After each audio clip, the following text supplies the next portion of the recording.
Chief, would you please say the pledge? Pledge allegiance to the flag of the United States of America and to the republic for which it stands, one nation, under God, indivisible, with liberty and justice for all.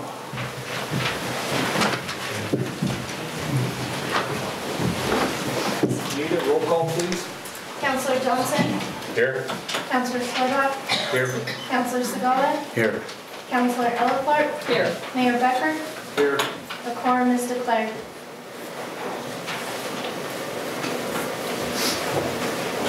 The only modification we have to the agenda is that the service awards will be moved to April 5th.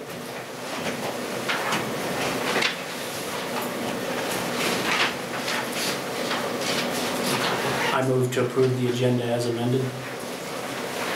A second. Been moved and seconded. Any discussion? Anita? Councilor Johnson? Aye. Councilor Segala? Aye. Councilor Slorbock? Aye. Councilor Ellipart? Aye. Mayor Becker? Aye. Motion carries.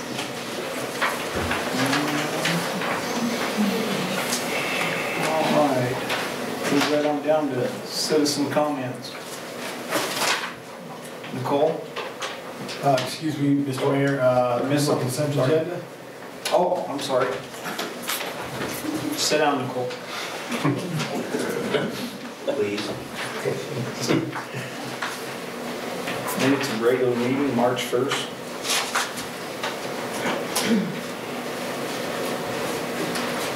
What do you want to approve the consent agenda? We approve the consent agenda for March 1st, 2018. I second. It's been moved and seconded to approve the consent agenda. Anita? Councilor Segala? Aye. Councilor Slorbock? Aye. Councilor Ellipart? Aye. Councilor Johnson? Aye. Mayor Becker? Aye. Motion carries. Forget anything now for us? No, sir, thank you. Sorry. Citizen comments. Nicole, would you please come up? Sorry about that.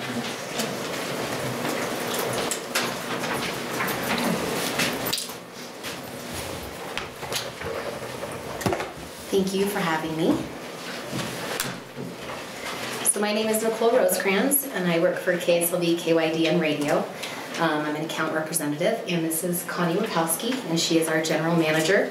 And tonight I want to present a campaign that is very near and dear to my heart that I started up in the metro area and am bringing down to the San Luis Valley, and it is called Beyond the Badge. Before we get started, I'm going to start with a video.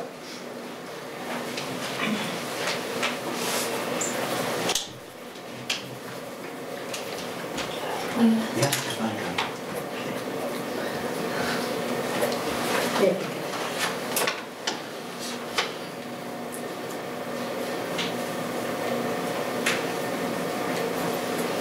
Keith, turn off the lights, please. Right here, Keith, on this corner. Thank you, sir.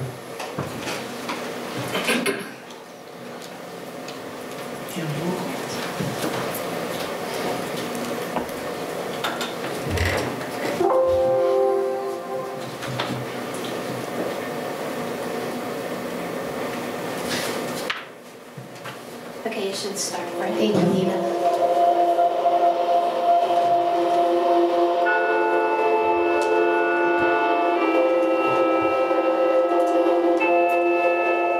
Like what I do? I'm a marriage counselor, a teacher, let's see, social worker, psychologist, psychiatrist, a police officer, medical first responder, firefighter. I mean, we do so many things every night that are outside of putting handcuffs on people and writing tickets. The solving the marital disputes. People don't think about that. That's something you do every single night, is solve a family problem. Obviously the fun and exciting stuff, the crime fighting stuff is what gets on TV. I don't think that somebody would want to go and watch me try and track down a dog that's running loose through a neighborhood and taking it out to the pound, but that's what we do. You know, there's a lot of not exciting stuff that we do, but it is, in one way or another, it's helping people. They're at their worst, and so you're gonna most times get their worst behavior, the worst things they can say, you try not to take it personally.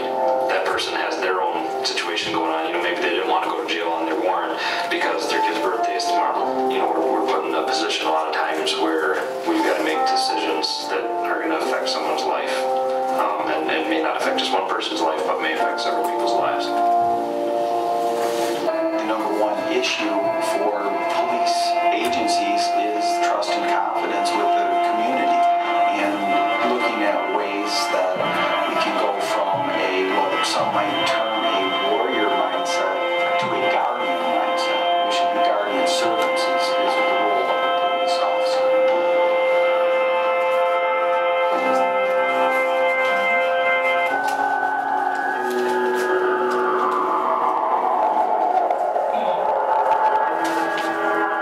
Whenever they call, no matter who they are, whether or not we've had a bad encounter with them before, if they call the police, we come.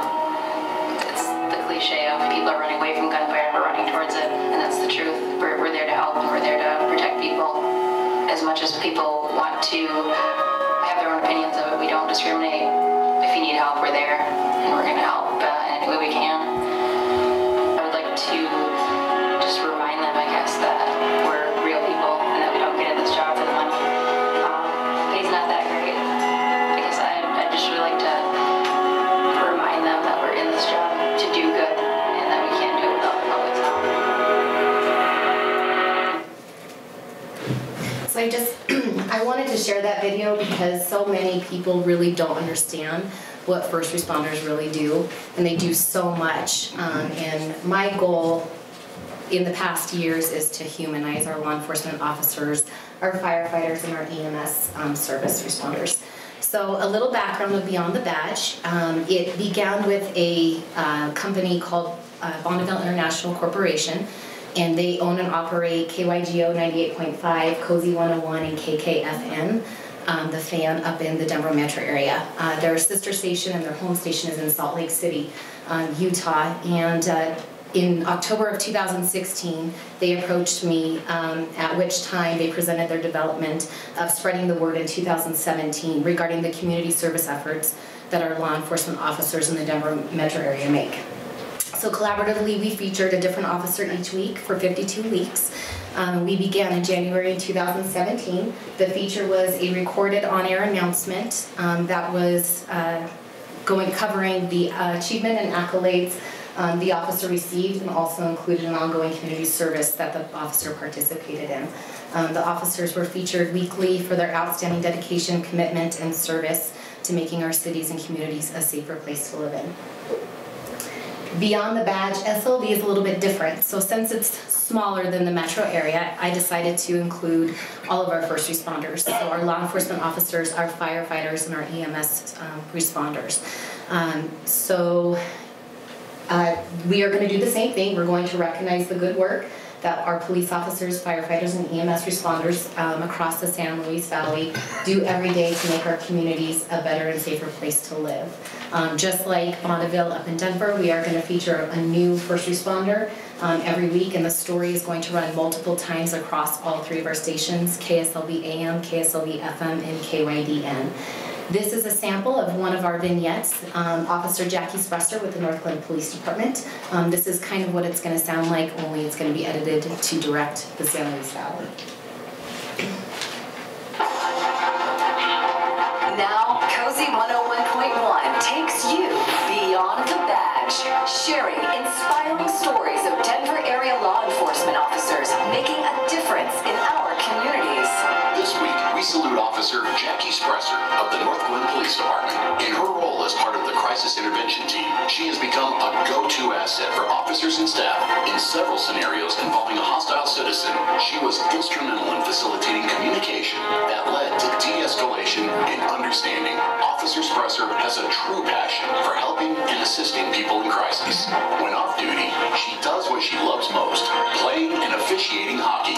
Even when she's not on the ice, she again makes a difference, instructing officials and teaching at development camps. Thank you, Officer Jackie Spresser, for going beyond the badge. Find out more about this week's featured officer. Click on Community and Beyond the Badge at KOSI101.com.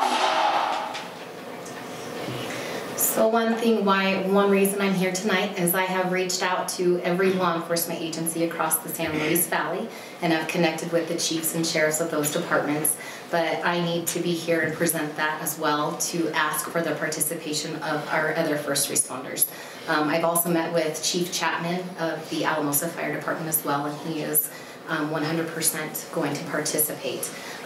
So raised in an entire family of law enforcement myself and working in it, I understand that there's a level of privacy and safety that would go into something like this. So we are respecting all of the officers, firefighters, and EMS service representatives and the department policies regarding social media and conventional outlets.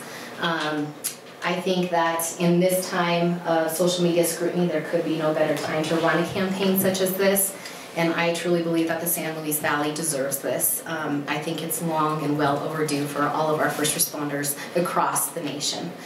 So I am asking for all departments that want to participate to send me stories by April 13th, because I do have to edit them to get them ready to go live on air.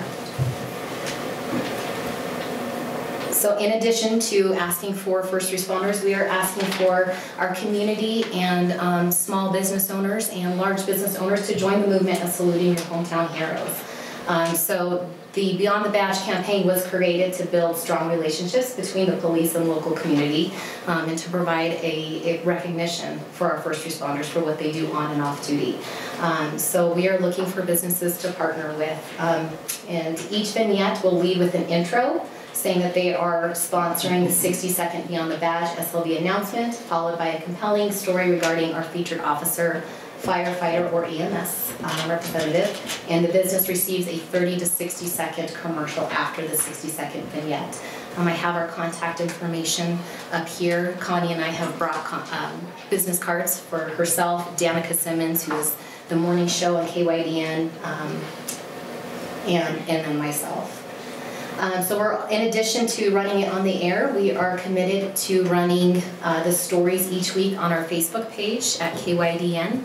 And this is kind of what it'll look like. So it'll outline the same story, it'll give a picture of the officer and a service that they've done.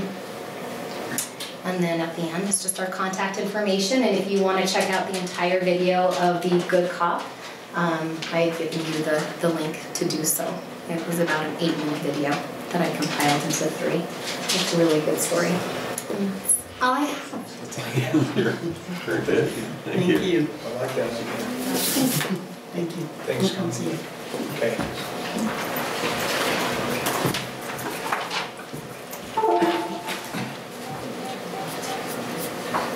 Do you want the lights turned on? Yes, please, Connie. The one on the I think all 3 of them. Yes. Thank you. Bob Gailey? Mr. Mayor and members of the City Council and staff, thank you so much for allowing me time on the agenda. My name is Bob Gailey. I'm the pastor at Calvary Baptist Church, and I'd like to talk to you briefly about prayer and legislative bodies in our country, beginning with a little history and then offer a proposal. Shortly after Congress first convened in April 1789, in New York City, one of the first orders of business was to convene a committee to recommend a chaplain. Eventually, selection of Reverend William Lynn was the first chaplain in the United States House of Representatives. The clerk of the House relates the following. The first Congress under the Constitution began on the 4th of March, 1789, but there was not a quorum for business until the 1st of April. On the 9th of that month, Oliver Ellsworth was appointed on the part of the Senate to confer with a committee of the House rules and an appointment of chaplains. The House chose 5 men: Bonadette, Bland, Tucker, Sherman, and Madison. As a result of their consultations was recommendations to appoint 2 chaplains to different denominations, one by the Senate and one by the House, to interchange weekly.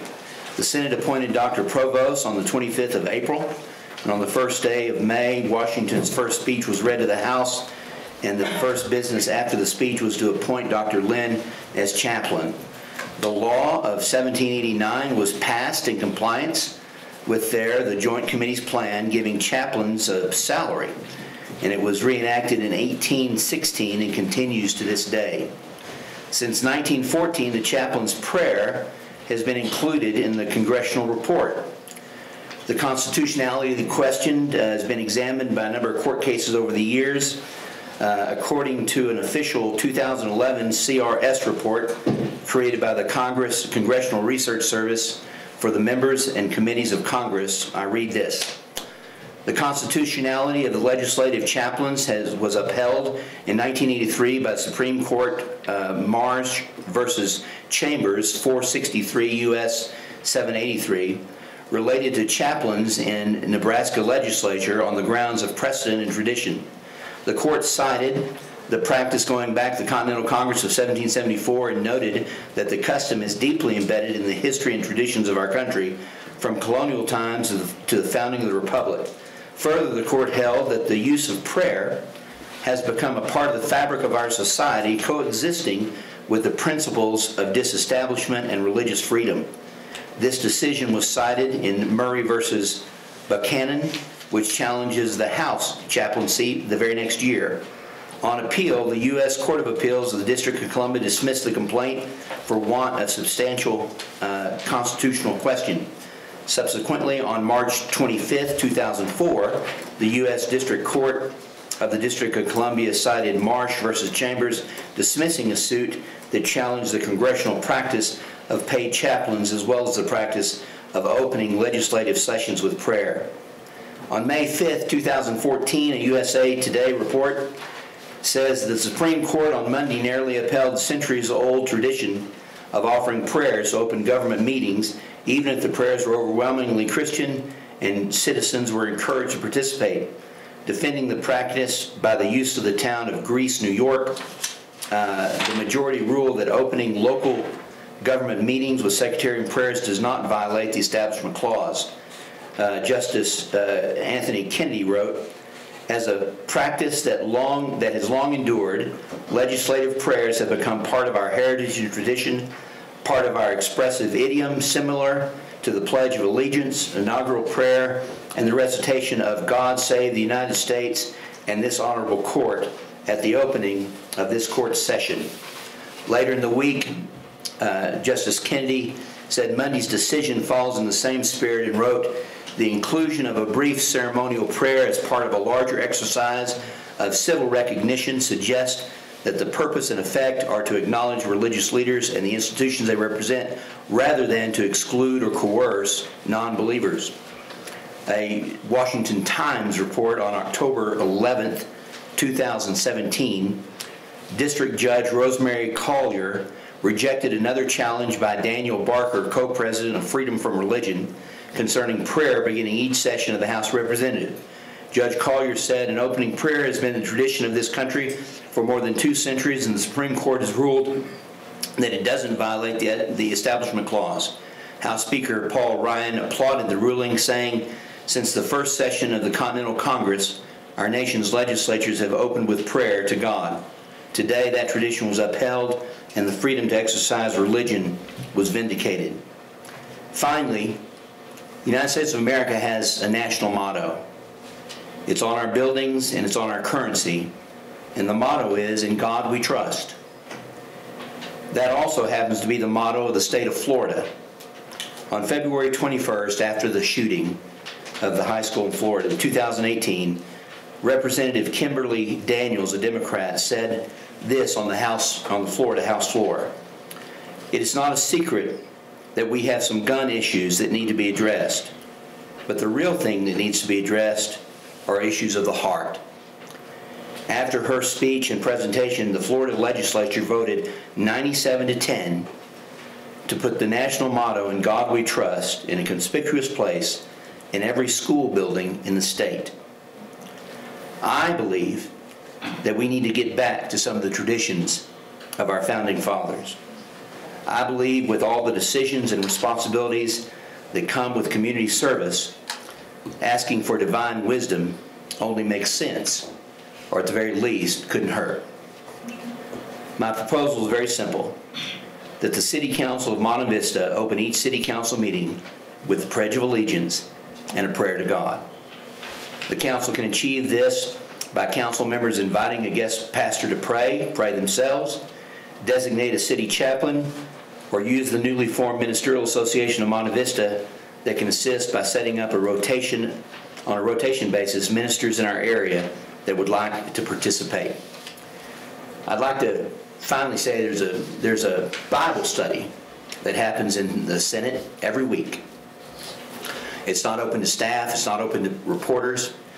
They meet for a simple breakfast, and then one of the senators lead a Bible study. They break up into groups and pray with one another. Representative Coons from Delaware said it's the best hour of his week. But the quote I liked the most was, he said, when you're holding hands and praying with somebody in the morning, it's hard for that someone to throw a punch at you that afternoon. I think we need this. I think we need to do this. It's done in our nation. It's done in most states. Even our county commissioners open with prayer. And if you ask me if I think that a simple prayer at the beginning of a council meeting can make a difference, my answer is yes. So thank you very much for your time, and I'll answer any questions you have. Okay. Thank you. We will definitely be back. Okay. And on these comments right now, we'll just take everything to advisement right now. Okay. Mr. Wilkins. Thank you. Kevin Wilkins, San Luis Valley Development Resource Group, Council of Governments. Joe, good to see you again. I'm with a lot of new faces here. One of my board members, Forrest Newberg, asked me to come and present a little bit on the Council of Governments. In 2011, this Monte Vista City Council was part of the formation of the Council of Governments. We established there was a dues process established when the Council of Governments was formed. It was formed in support of the Development Resource Group. The Development Resource Group is your nonprofit that wears a lot of hats. Gene and I are kind of wearing the same hat, but DRG, we have a staff of 5 individuals. I have 2 loan officers that make partnership loans with local lending institutions on entrepreneurial development. We have about a $4 million loan fund that we've revolved back out into the community and leverage that out into job creation.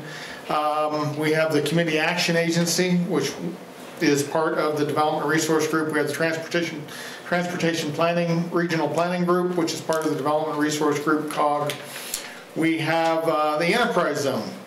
Last year in the San Luis Valley, there was about $63 million worth of taxable investments that was certified for a tax credit in the entire 8,200 square mile region. That all goes through the DRG COG. We're down a little bit from 2016. For 2016, we were at about $68 million worth of taxable investments. So that's an economic indicator that we're keeping our eye on. Speaking of economic indicators, we're also your Economic Development Administration Federal Planning Region. This year is an important year for what we're doing. We're in the 5-year annual update to the comprehensive economic development strategy. That's the federal requirement for our region. You're going to be hearing a lot more about that in the upcoming year. We'll be getting out into each individual community of our 18 communities and 16 counties to have meetings to help formulate that strategy and move forward with something a little bit different than what you've seen before. If you go to our website, and I got some cards here for you. You already know where I'm at, Joe, so I'm not giving you one. Because I don't have enough. It's all good. I've got one at home. Wait a minute. I do have enough. Thanks, Kevin. If you go to our website, slvdrg.org, you're going to find a boatload of information on that site. We maintain a lot of research for the entire valley. We have community profiles that are specific to Rio Grande County, and within that, there's specific information on Monte Vista itself. We work closely with URGE on activities specific to this end of the valley. Been in conversation with Forrest and Azarel on what we think is an innovative program. We'll see where that goes as it relates to something that we discovered that's was given birth in Canada. It's called Win a Space, and I don't know where we're at on that, Forrest, but Azarel and I have been kind of dancing around the issue.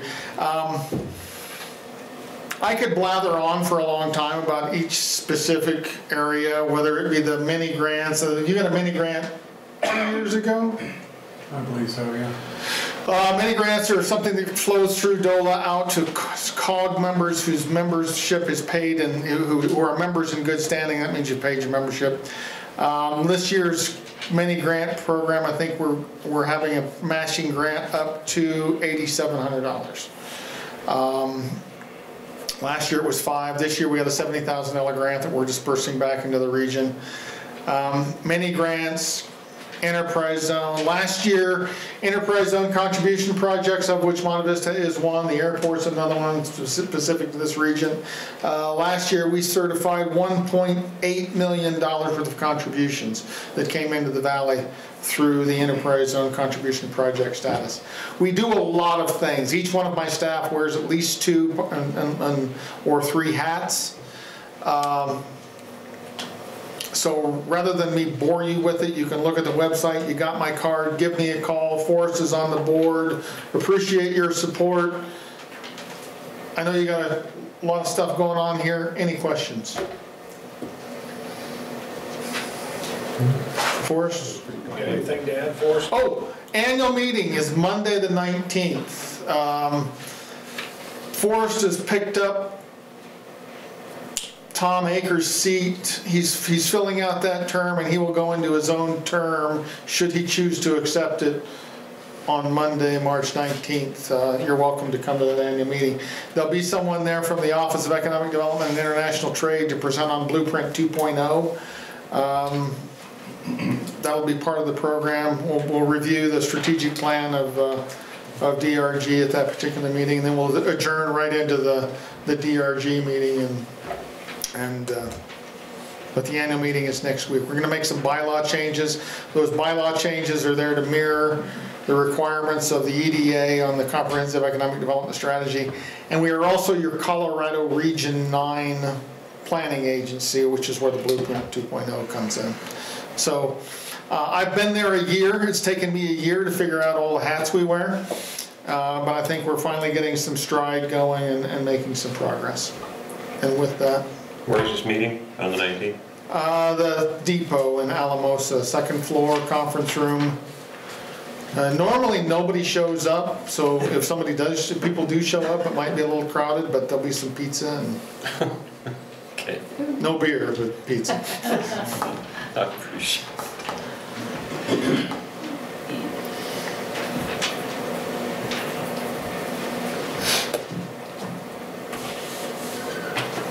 Thank you very much. Thank you. I have a couple of reports. I'm going to leave them with Forrest. I'll get him electronic copies if he wants to distribute those to the council.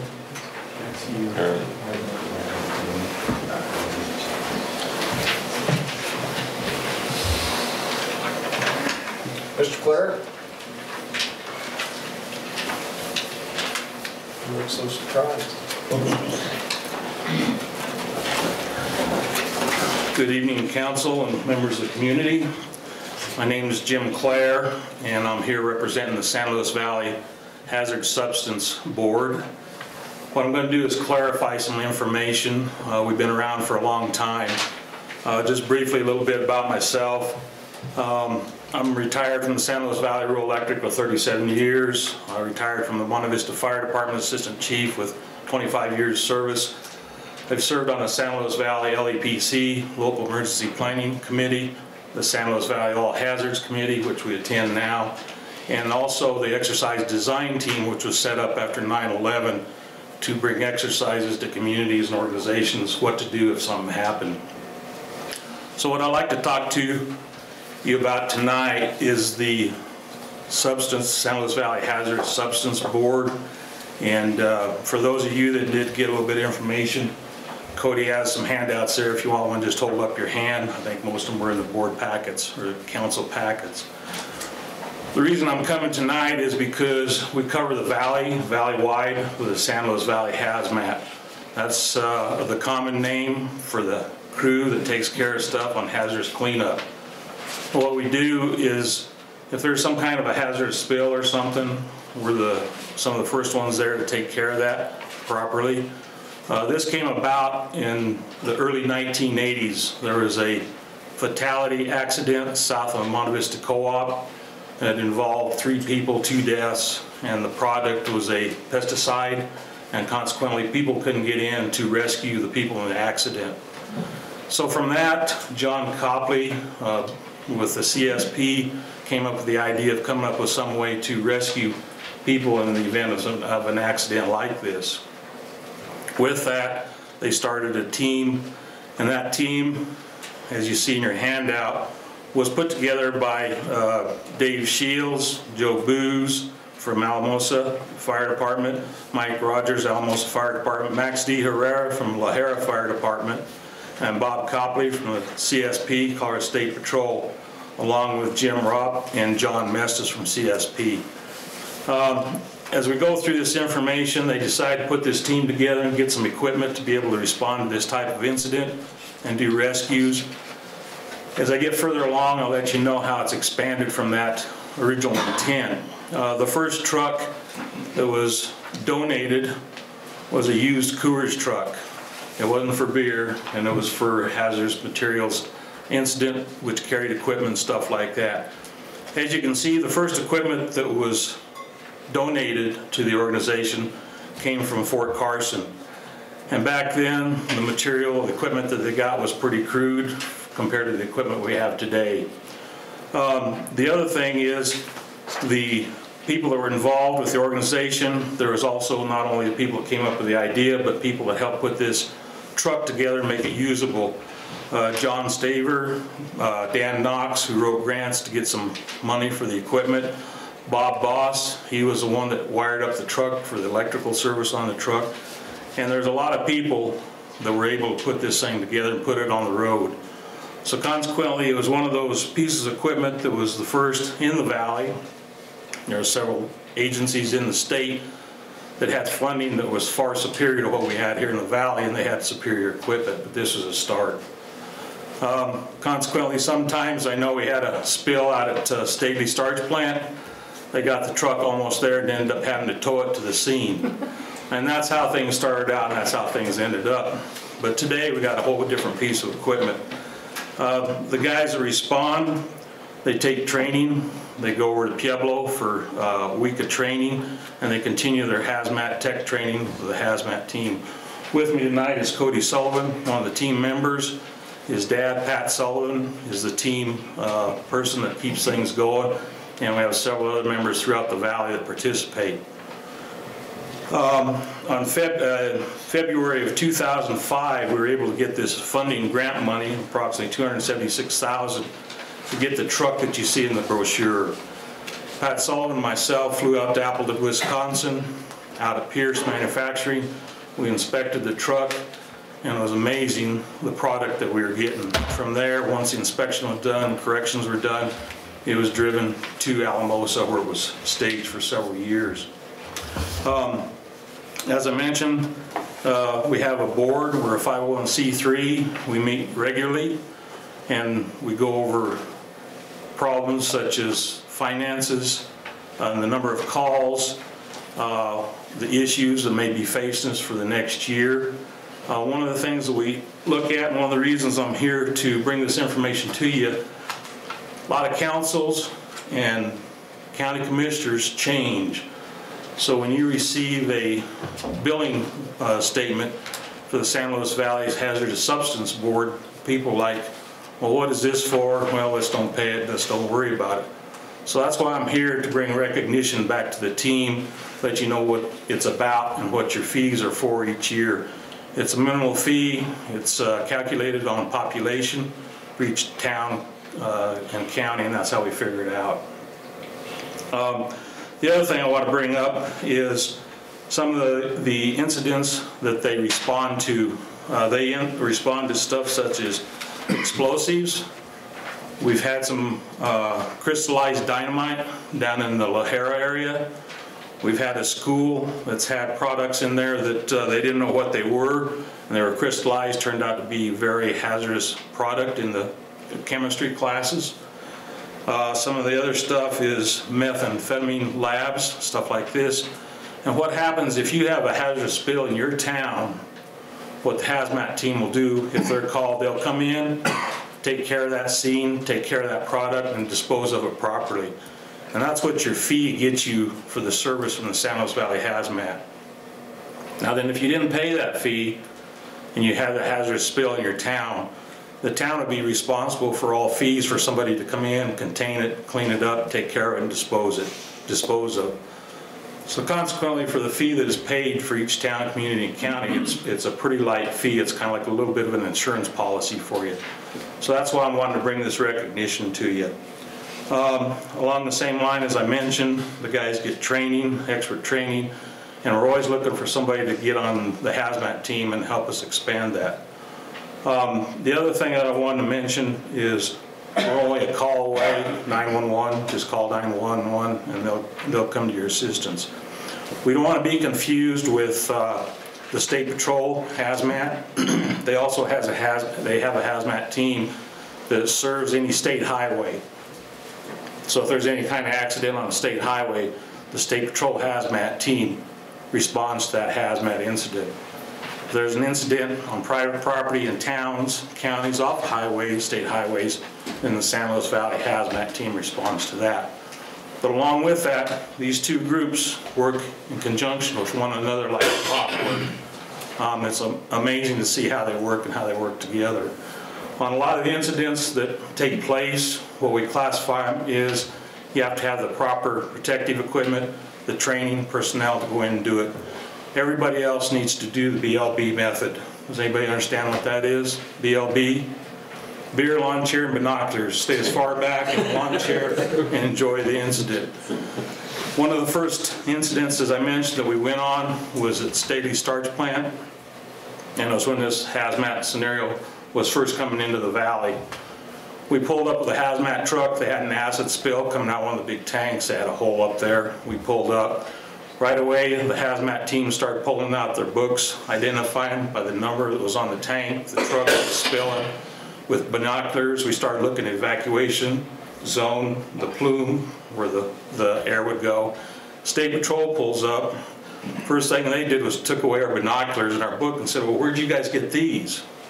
They weren't trained and they didn't have any idea what to do with a hazmat spill. So consequently, working with teamwork from that point on, we've continued to work together and make it a better place in the valley. But that's why I want to bring recognition to the San Luis Valley Hazmat, along with the Colorado State Patrol Hazmat. Real quick, I'll ask if there's any questions, and I would like to ask the council if you would like to adjourn just for a little bit.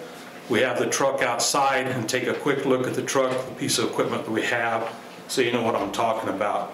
It's a marvelous piece of equipment, and it's very spectacular to look at it up close. With that, is there any questions from anybody? Jim? Yes. Is the city billed once a year for this fee? Yes. And how much is it for a year? It depends on the population base. What is Monte Vista's fee? I don't know what it is right now. I can look it up and get back to you. Okay, now if an individual wants to help out, you said you're a 501c3, so we can go through the enterprise zone for that. Yes, you can. Thank you. Yes. Anything? Jim, you mentioned that CSP deals with the state highways and everything else is on our turf here. Does that include U.S. highways, which is kind of the main thoroughfare through town here?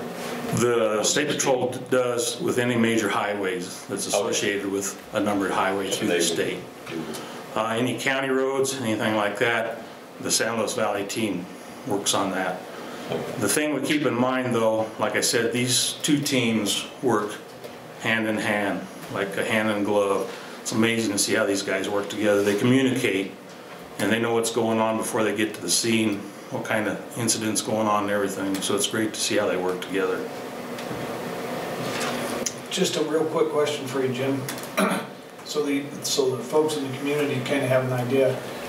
The fee's minimal, as he said, but if there was a hazmat cleanup that need to be called in, and you correct me if I'm wrong, I believe when you make that first phone call, it's $50,000 just to get them started. And usually they don't come from around here, so then you're paying for them to come from Colorado Springs or Denver, correct?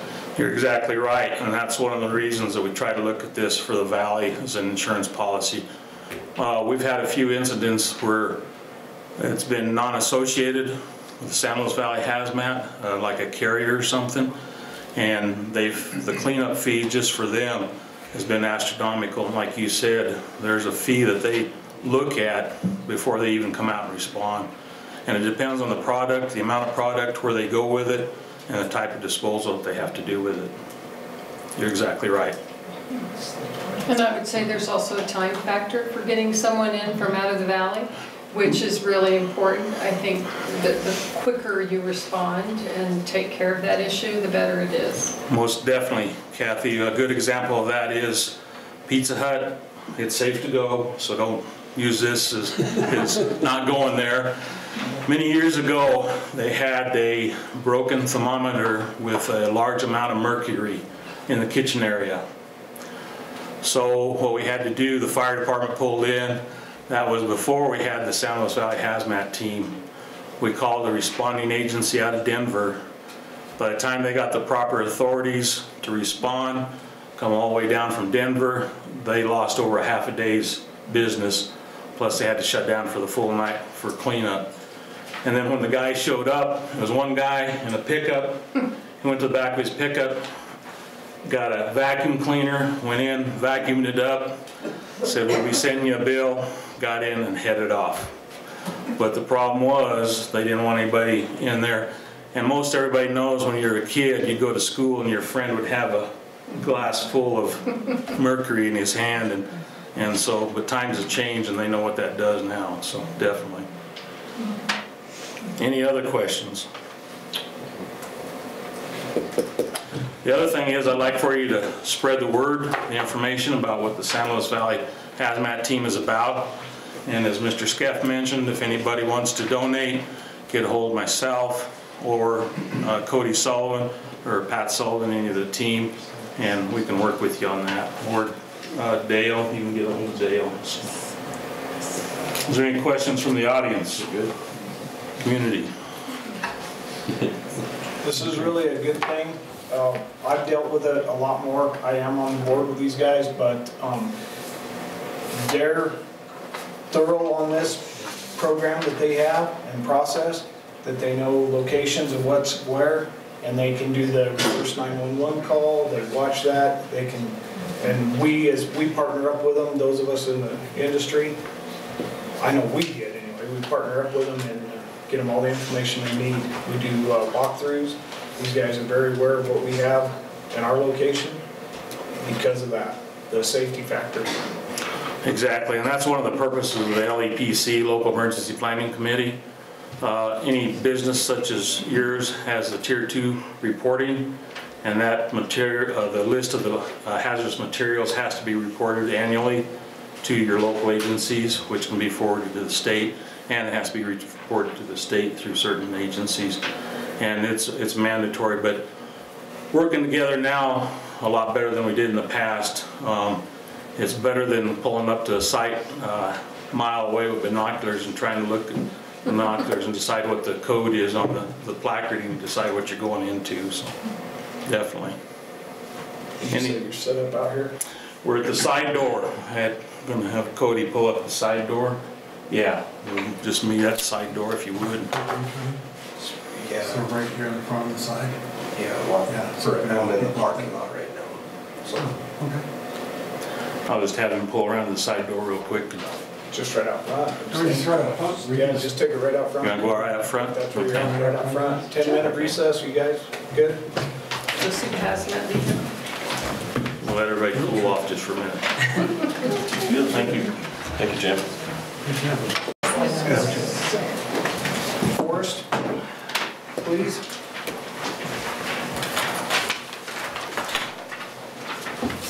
Thank you, Mr. Mayor, members of council. Obviously, I won't be as eloquent as Rob Vance, but I'll do what I can. You have it in your packet a lot of information on this particular topic.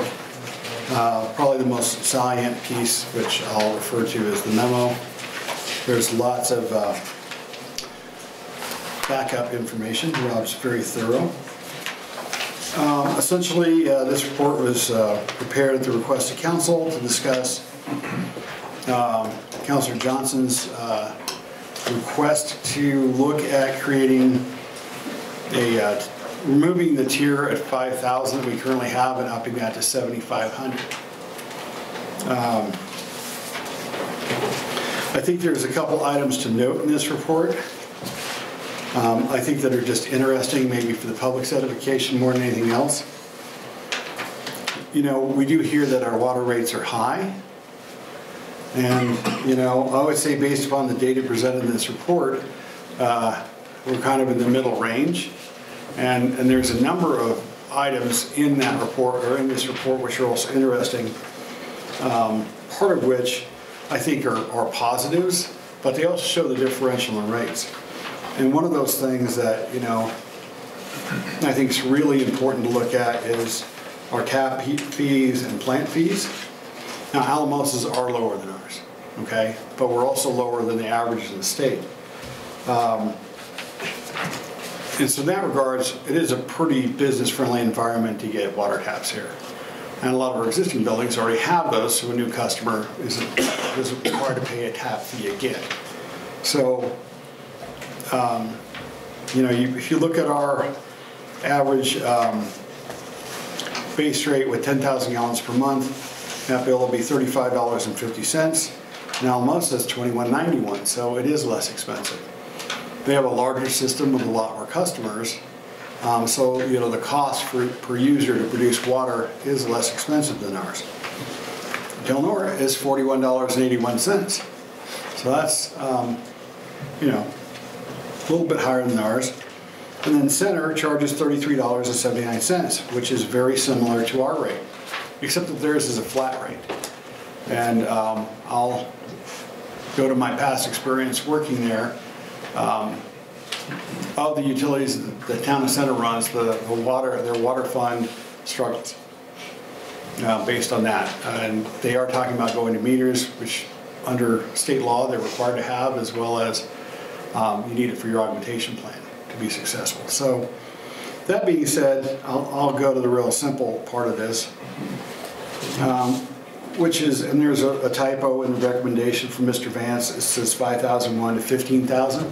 That's 7,500. That's the range we were talking about here. The average, you know, the actual savings for the customers that use between 5,000 and 7,500 gallons per month would be about $3.75 per month. That would be the net effect of that. So conversely, not a huge economic impact on the city's water fund. So, I mean, that's good from a fiscal standpoint. I think Mr. Vance carefully pointed out that we do have some latent issues with our water system. I'm not sure that the $3.75 is going to break the bank on that, but we did want to bring forward in the report the fact that we do have, you know, many miles of water lines in this city that were primarily put in the 50s, and which technically most of them have exceeded their pipe life schedules. And within our current budget, we have the replacement of approximately 1 city block per year. Think about how many city blocks there are. That's not very much, but that's right what we can afford. And you can never catch up on that. If you did 5 city blocks a year, by the time you got done doing the city, you'd be starting over. So we are trying to aggressively look at the pipes that we have and the worst ones. And one of the worst ones is at Broadway and Lariat. And that one we will be replacing this summer. If anyone was around, I think 2 years ago when we had our happy water outage over there, what that pointed out was not only the pipe, the section that broke had, I'm going to say it was 7 plugs in it. In this like 10, 12 feet, there were 7 plugs. They went in there, dig it out, it was done. We also discovered a large problem with our valve system. Should have taken 4 valves to shut that off, and I think it was somewhere between 18 and 24 valves before it stopped running. Wow. So we've got a lot of aged valves, we've got a lot of issues like that, so those all need to be replaced. And One of my biggest surprises when I came to the city, driving around with Rob, I've been here a week, we drive around the city, and I'm like, where is our water storage tank? Is there no water storage tank? Well, no, we don't have one. We don't have any water storage tanks. So all of our storage capacity is in the ground. And that seems to be fine and dandy. We got really good deep wells, that's nice. But by national standards, we should have a water tank that holds 1 day of maximum capacity of use. And that for the city is about 3 million gallons per day in the summer. So in essence, and why would you need that? I think Rob has in his report, Town of La Jara had we'll call it a project fire, where they basically had a building that covered kind of half of a block on fire, and they ran their entire water system dry. They don't have much in the way of storage either. So, you know, God forbid that we ever have a fire like that. But if we do, that can create a lot of problems for you. You run your system dry or below minimum PSI, there's boil orders, and there's a lot of issues with that. So I'm just pointing those things out. I have a question. Would a water tank affect your insurance rates a bunch too? Yes. Because I know when we had one in Center, and we had a board there that woke up one morning and said, let's sell the tank. And boy, the insurance rates went crazy. Yes, and that does affect our insurance rates. So currently, people in the city don't get that #1 best rating because we don't have the storage capacity. So that, in effect, is another issue that causes a cost effect upon our property owners, or business owners and homeowners, because we all pay more for insurance because we don't have that, water storage capacity. So that is an issue. We don't get the top rating because of that. You put your feelers out to see what it would cost to get a tank? Yes, sir. About $1 million per million gallons. And how would that affect your insurance rates? Would it justify one another? Well, I don't know if you can correlate that directly to the benefit to each individual customer. It certainly would raise the insurance rating, and it would lower the cost of the customer somewhat. My concern generally in that is if we do have a big fire, or let's just say we have a really bad day, and I don't know if any of y'all have toured our wells. They're in pretty good shape. But there's things like my favorite, the first well house I went to, the backup generator is a propane run V8 engine. I was like, this is our backup generator. Wow. Does it work? Yes. Is it old? Yes. Cost of replacing that with a modern, fully good to go certified generator is in the neighborhood of $75,000 to $100,000. So, yeah, ouch. But in any case, so, there was a lot of issues with the water system. As I was saying to a public works employee today, we do a really good job with, duct tape, Band-Aids, and baling wire. And we do. I think, public works should be commended for the work they do. We have very good water quality as we put out in our confidence reports. So, but there are a lot of latent issues to look at there. But in any case, in regards to, Councilor Johnson's suggestion, the net effect in the city from a revenue standpoint is not great. It's not a high amount that the city would lose in revenue. And certainly both Mr. Vance and myself are like, well, we don't see it as an overall threat to our operations or anything like that. So we certainly wouldn't recommend against it. And if the council discusses it and you would like to go in that direction, then we will get an ordinance drafted a resolution in this case. When we passed our last water ordinance, it is amendable by resolution, I believe, and if it's not, we can do an ordinance. Either one, we could get that drafted. And if it's a resolution, it could be put in effect with one reading. If it's an ordinance, it would be two. But in either case, that's up to the direction of the council. And if you all want to discuss and let me know what you want to do tonight, then we'll take your lead on that. I don't know if you all have any more questions. Questions? I have a comment or two. I appreciate the empirical and fiscal input on the way this all would work. My opinion in the reasoning behind all of this for bringing this forward is that back in 2016, we were at a much lower rate. And that got increased substantially. And that over that last couple of years, and all this proposal is talking about is reducing the rate back to down a half of what it was increased. So we're not going back to where it was back in 2016. And according to official studies, our water situation is frankly pretty good. But more importantly, I put in my initial proposal, this was not a dollar for dollar trade-off. There is no, we cut the rate, the base rate down from it's not down, well, the rate is down, but the amount is up. In other words, the minimum, the maximum amount now that you can use is $5,000, and you start paying. Going to increase that to $7,500. It was up to $10,000 at one point. By doing that, we have simply committed, and this gets a little, this is not in the fiscal and empirical part of it. This is simply a dividend, which is what I like to call it. It's a very small amount, but we came in here, we were brought in with a mandate from the city to move forward. And hadn't been a lot of that done lately. We've been distracted with a lot of different things. This is critical as far as I'm concerned, that this be reduced as a dividend to the city in honor of the citizens that make all of this possible. And that is, it's a token amount. I understand that, it's not a big deal, but it's something that definitely I believe needs to be done based on, I don't want to have to compete with Del Norte or Alamosa or whatever. I just want to see the citizens of this town rewarded for everything that they've done, because they make everything here possible. It's not us. It's not the way the government is structured or what resolutions or ordinances we want to put through. The people themselves, the hardworking people of this town, deserve at least this small dividend for the work that they do by supporting this town. Just wanted to say that.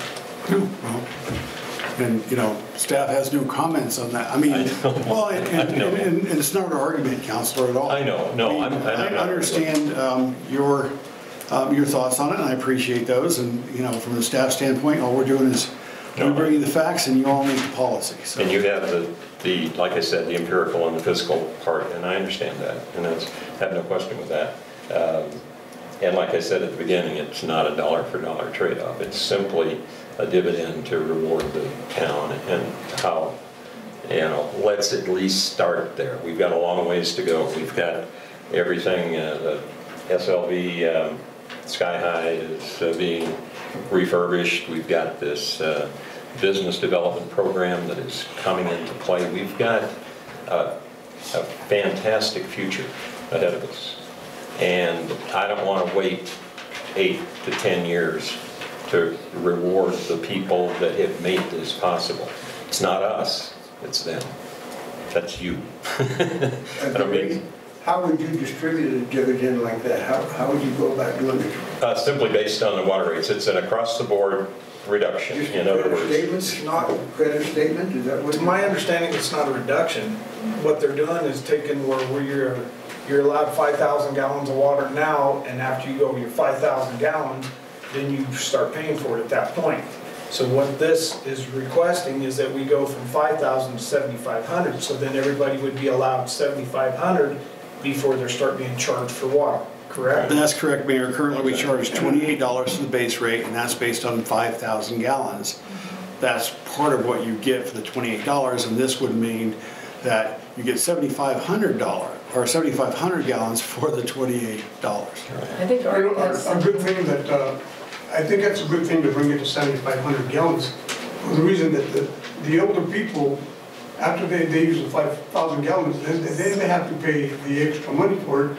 And as you can see, last year they went to the 5,000 gallons, and you can see how ugly the city of Monterey is looking with people in watering their lawns. And nobody wants to see that. You guys want to see Monte Vista grow and get people to come in and live here and be a nice looking place. So I'm out with that 7,500 gallons.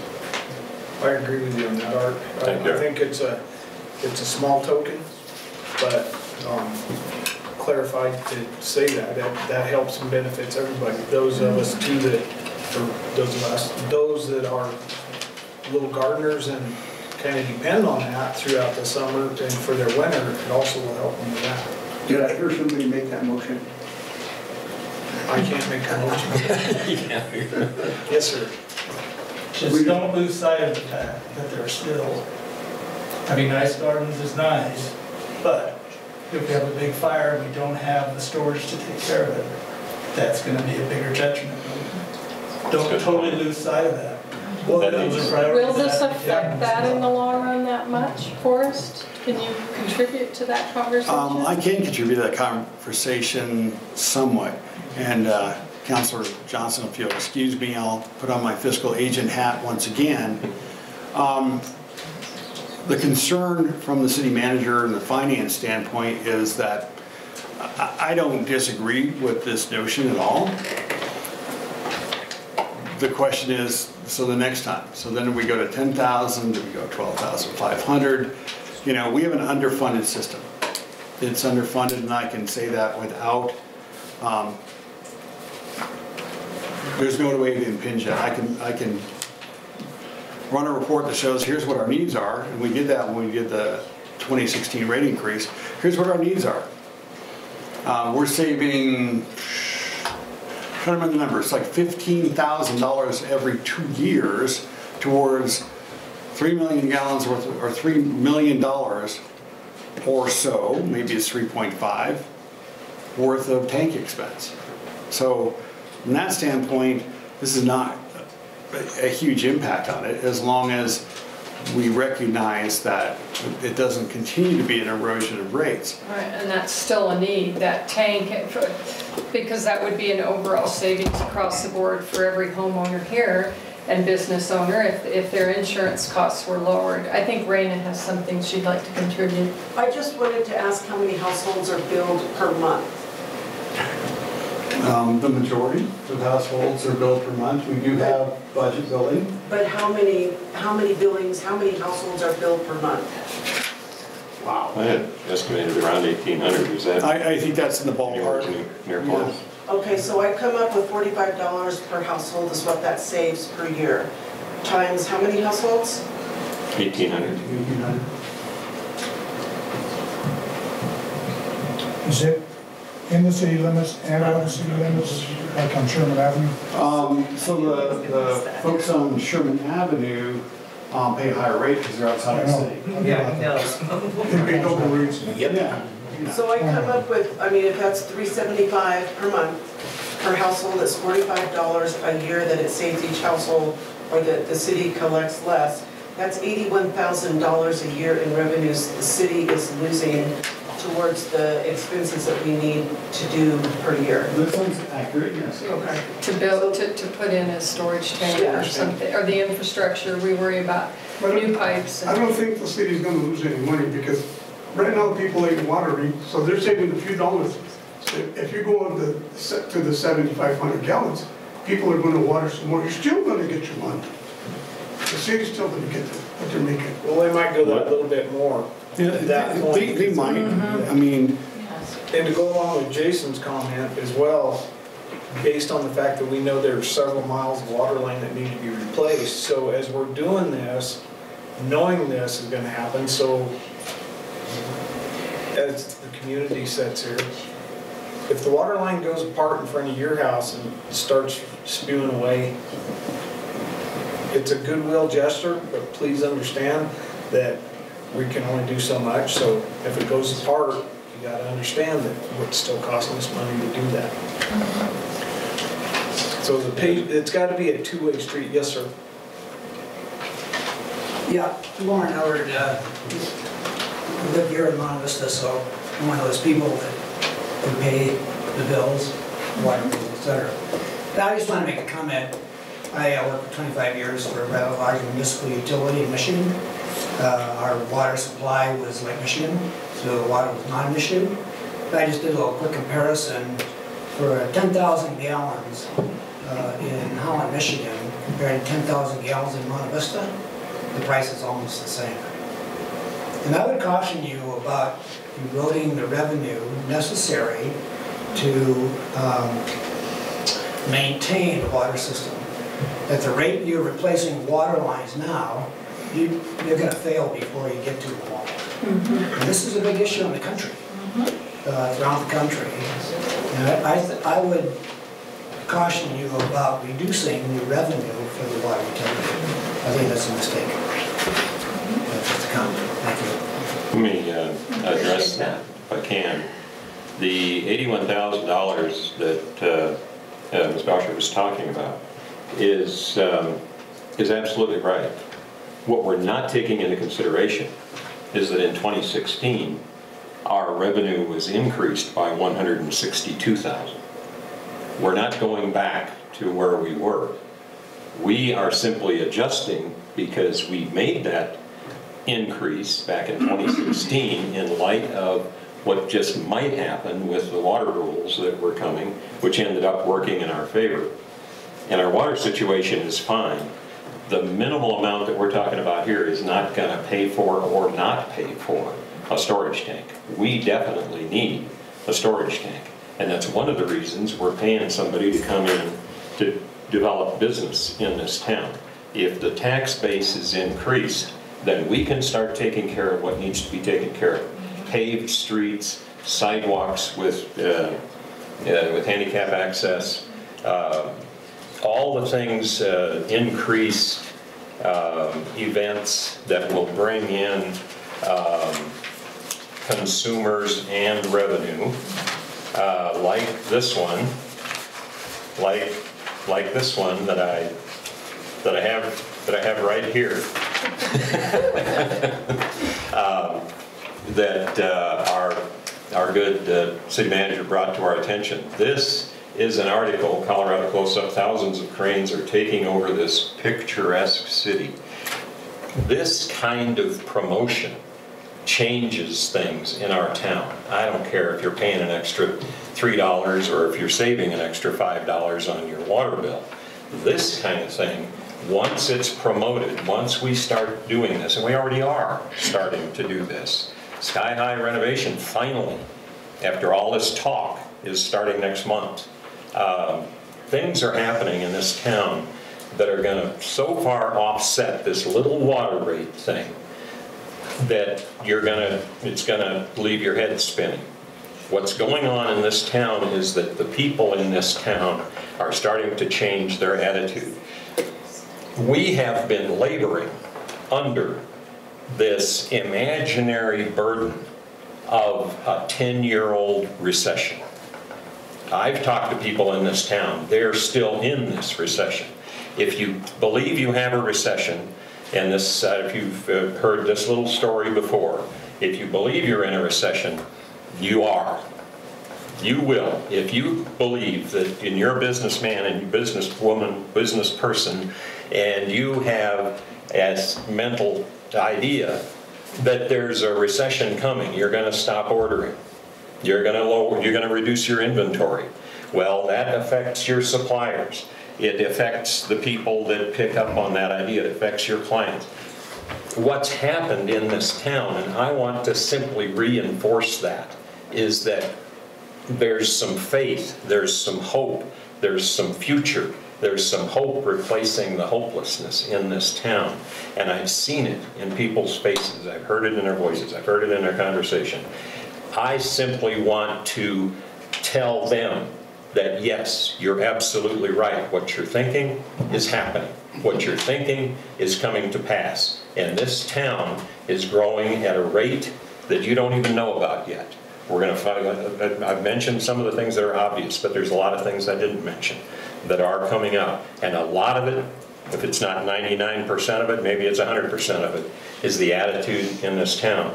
And if I can put forth a simple resolution that benefits them a small amount, but it's like a dividend from the corporation that you own.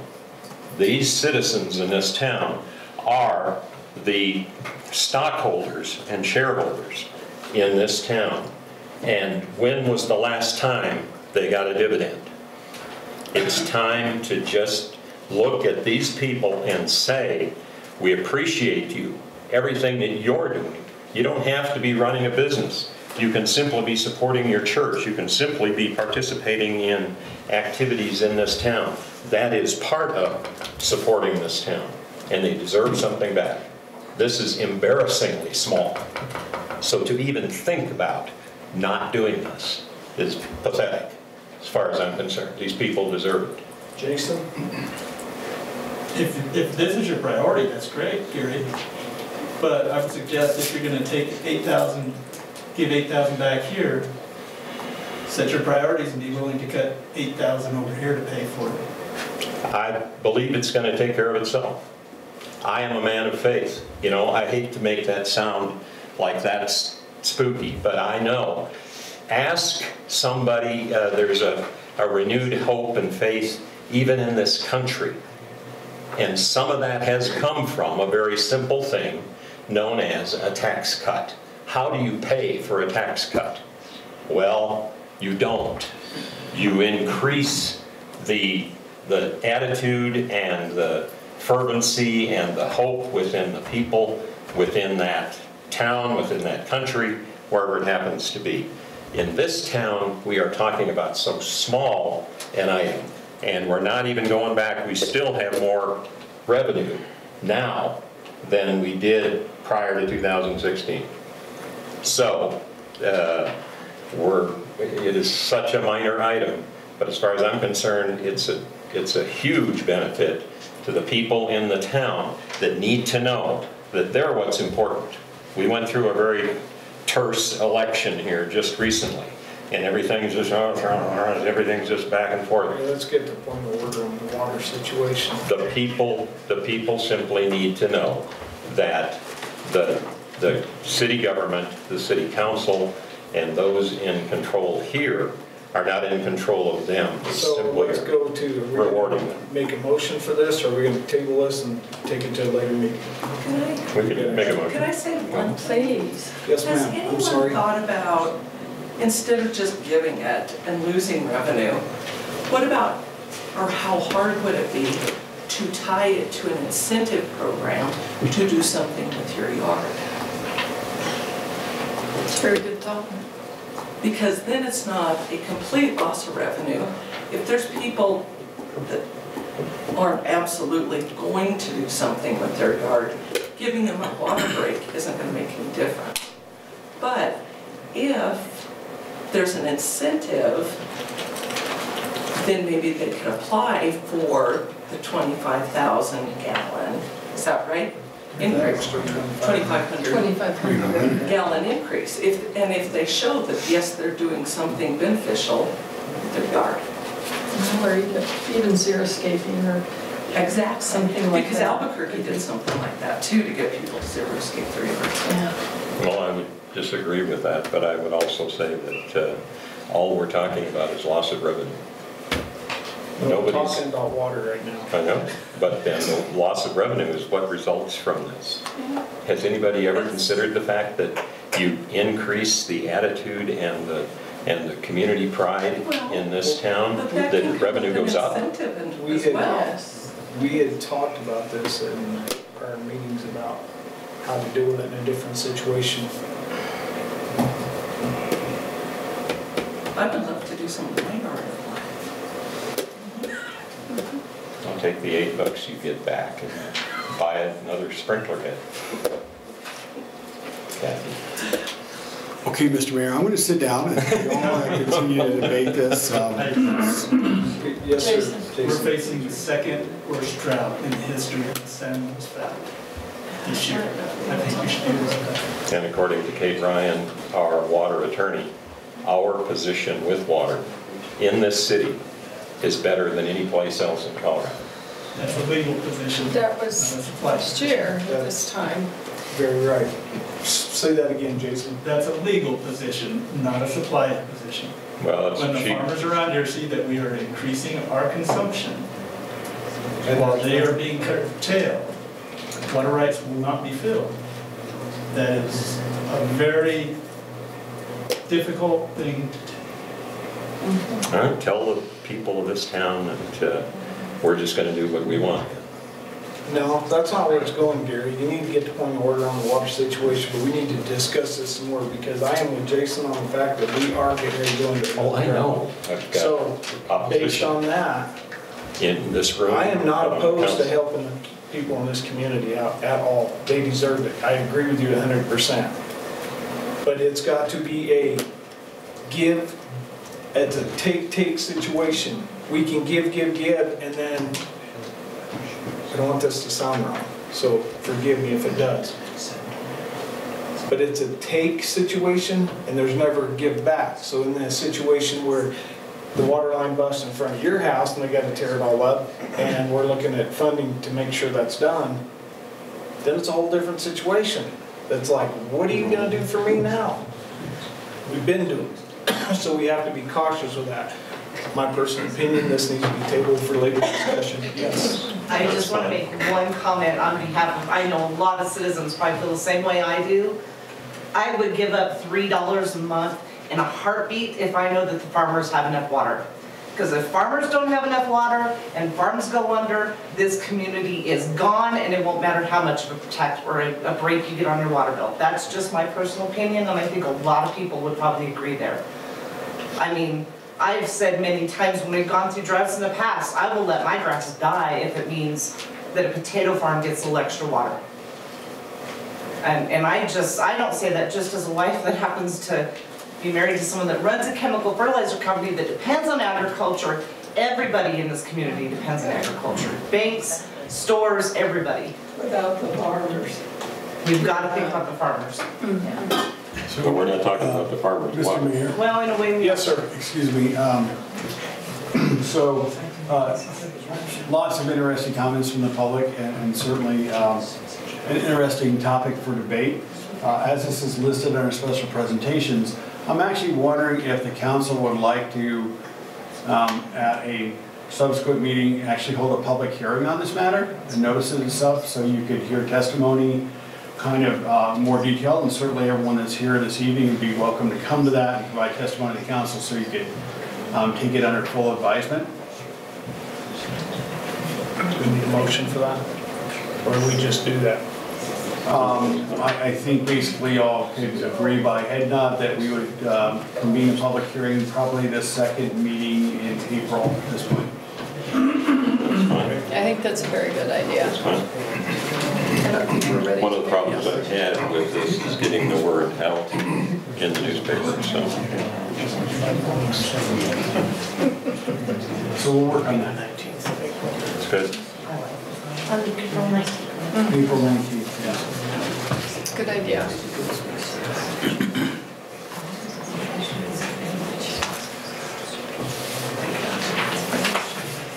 Okay, we're open to citizen comments. We welcome your unscheduled comments. Please limit your comment to 3 minutes. And we will not take action at this meeting on anything you have to say. Wayne Whitwer, please, sir. I had two comments. Thank you, Mayor and Council. But I don't think in 3 minutes I'm going to be able to get to my second comment. But one thing, the last 2 months, there's been a lot of harsh words said. People's, those words are cut deep.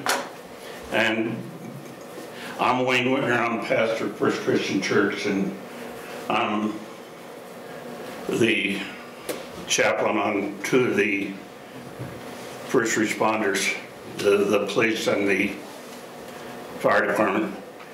But a lot of hard words were said and they cut deep. There's a lot of negativism. What I would like to see, and if I hadn't sat on my hands and kept my mouth shut, I'd have probably said some of the negative. But in order to get this town where we would like it to be, where we ended the year when we made the comments in the paper and the election, we wanted this changed around.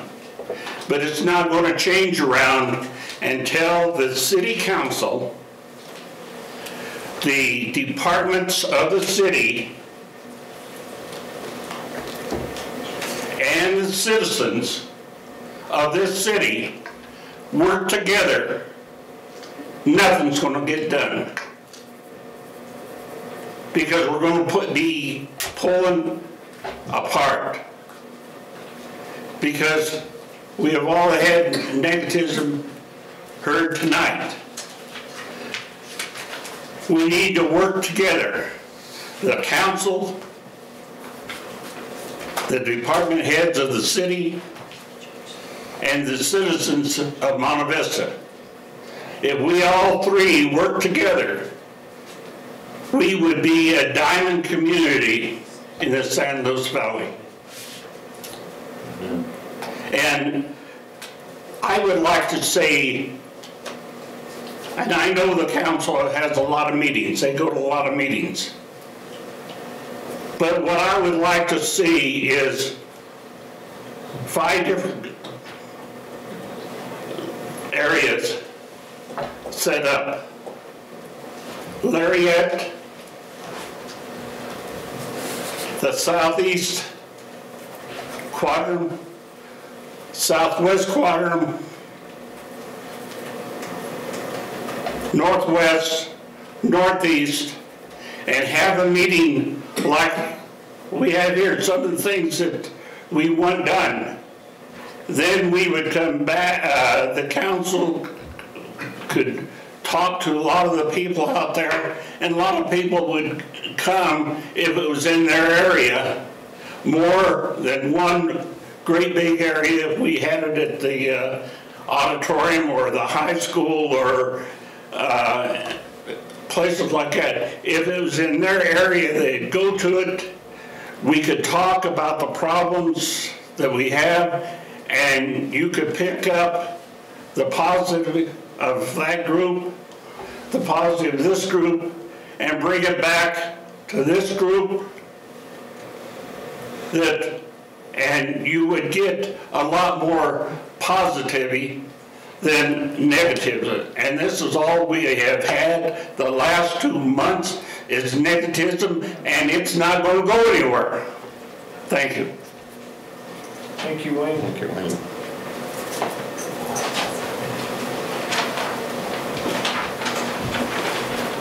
So any other community comment?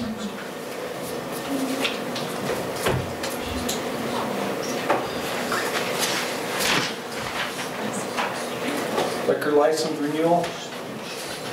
Nita?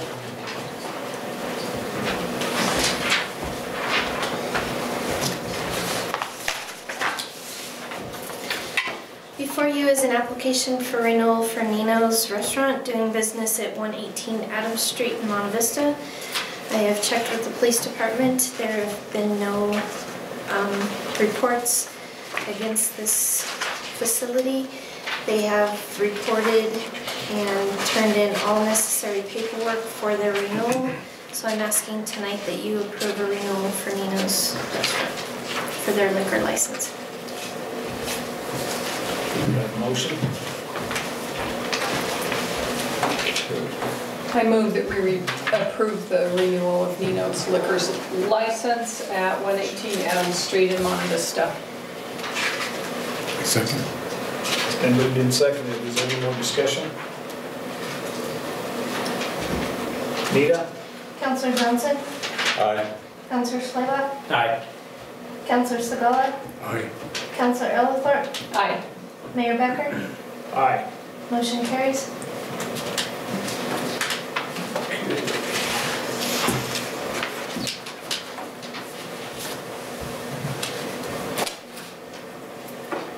contracts and agreements. I would ask that we go into executive session. Can I get a motion, please? Do I need to, excuse me, I read the reason why first? Yes, sir, that would be useful. Sorry. I would ask for a motion to go into executive session for the purpose of determining positions relative to matters that may be subject to negotiations, developing strategy for negotiations, and/or instructing negotiators under CRS Section 24-6-402 4E. I so move. Second. Motion and a second to go into executive session.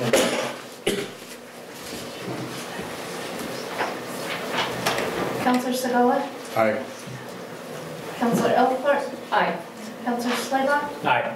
Counselor Johnson? Aye. And Mayor Becker? Aye. Motion carries.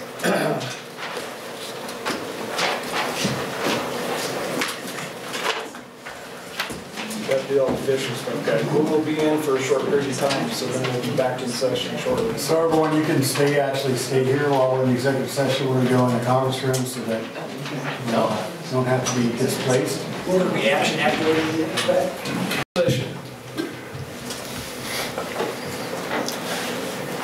The discussion of the contract for city attorney.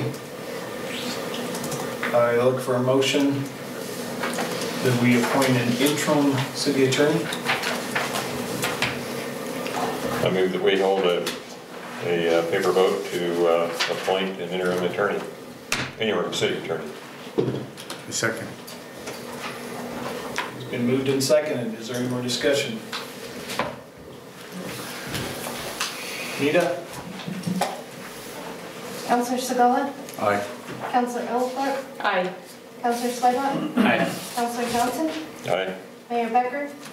Aye. Motion carries.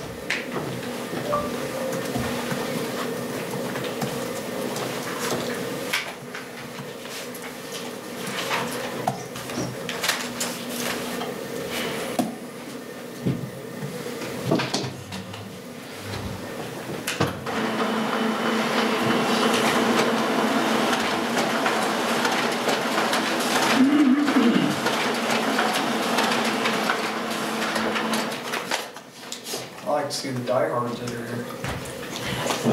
Thank you. We have no lines, that's why.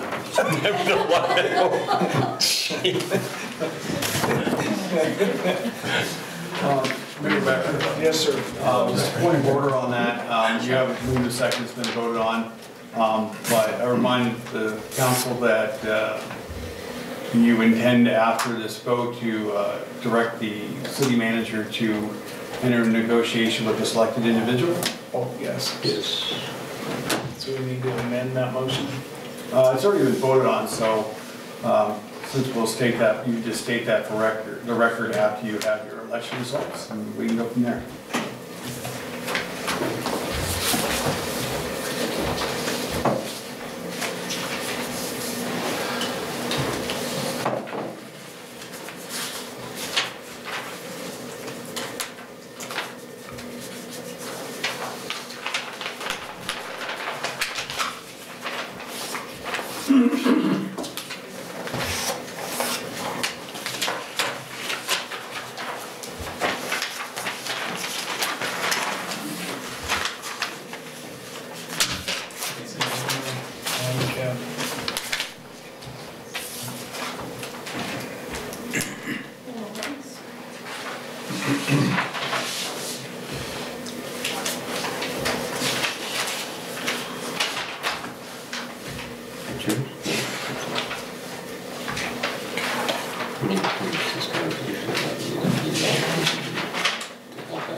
Mayor Becker and council, tonight at council's wish, Michael Trujillo has been elected as your interim city attorney. Okay. That being stated, with Forrest Newberg doing city manager, doing the negotiations.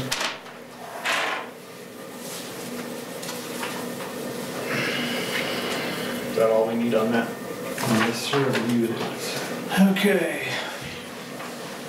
Receive and approve the financial reports, none. Staff proposals, reports, and actions.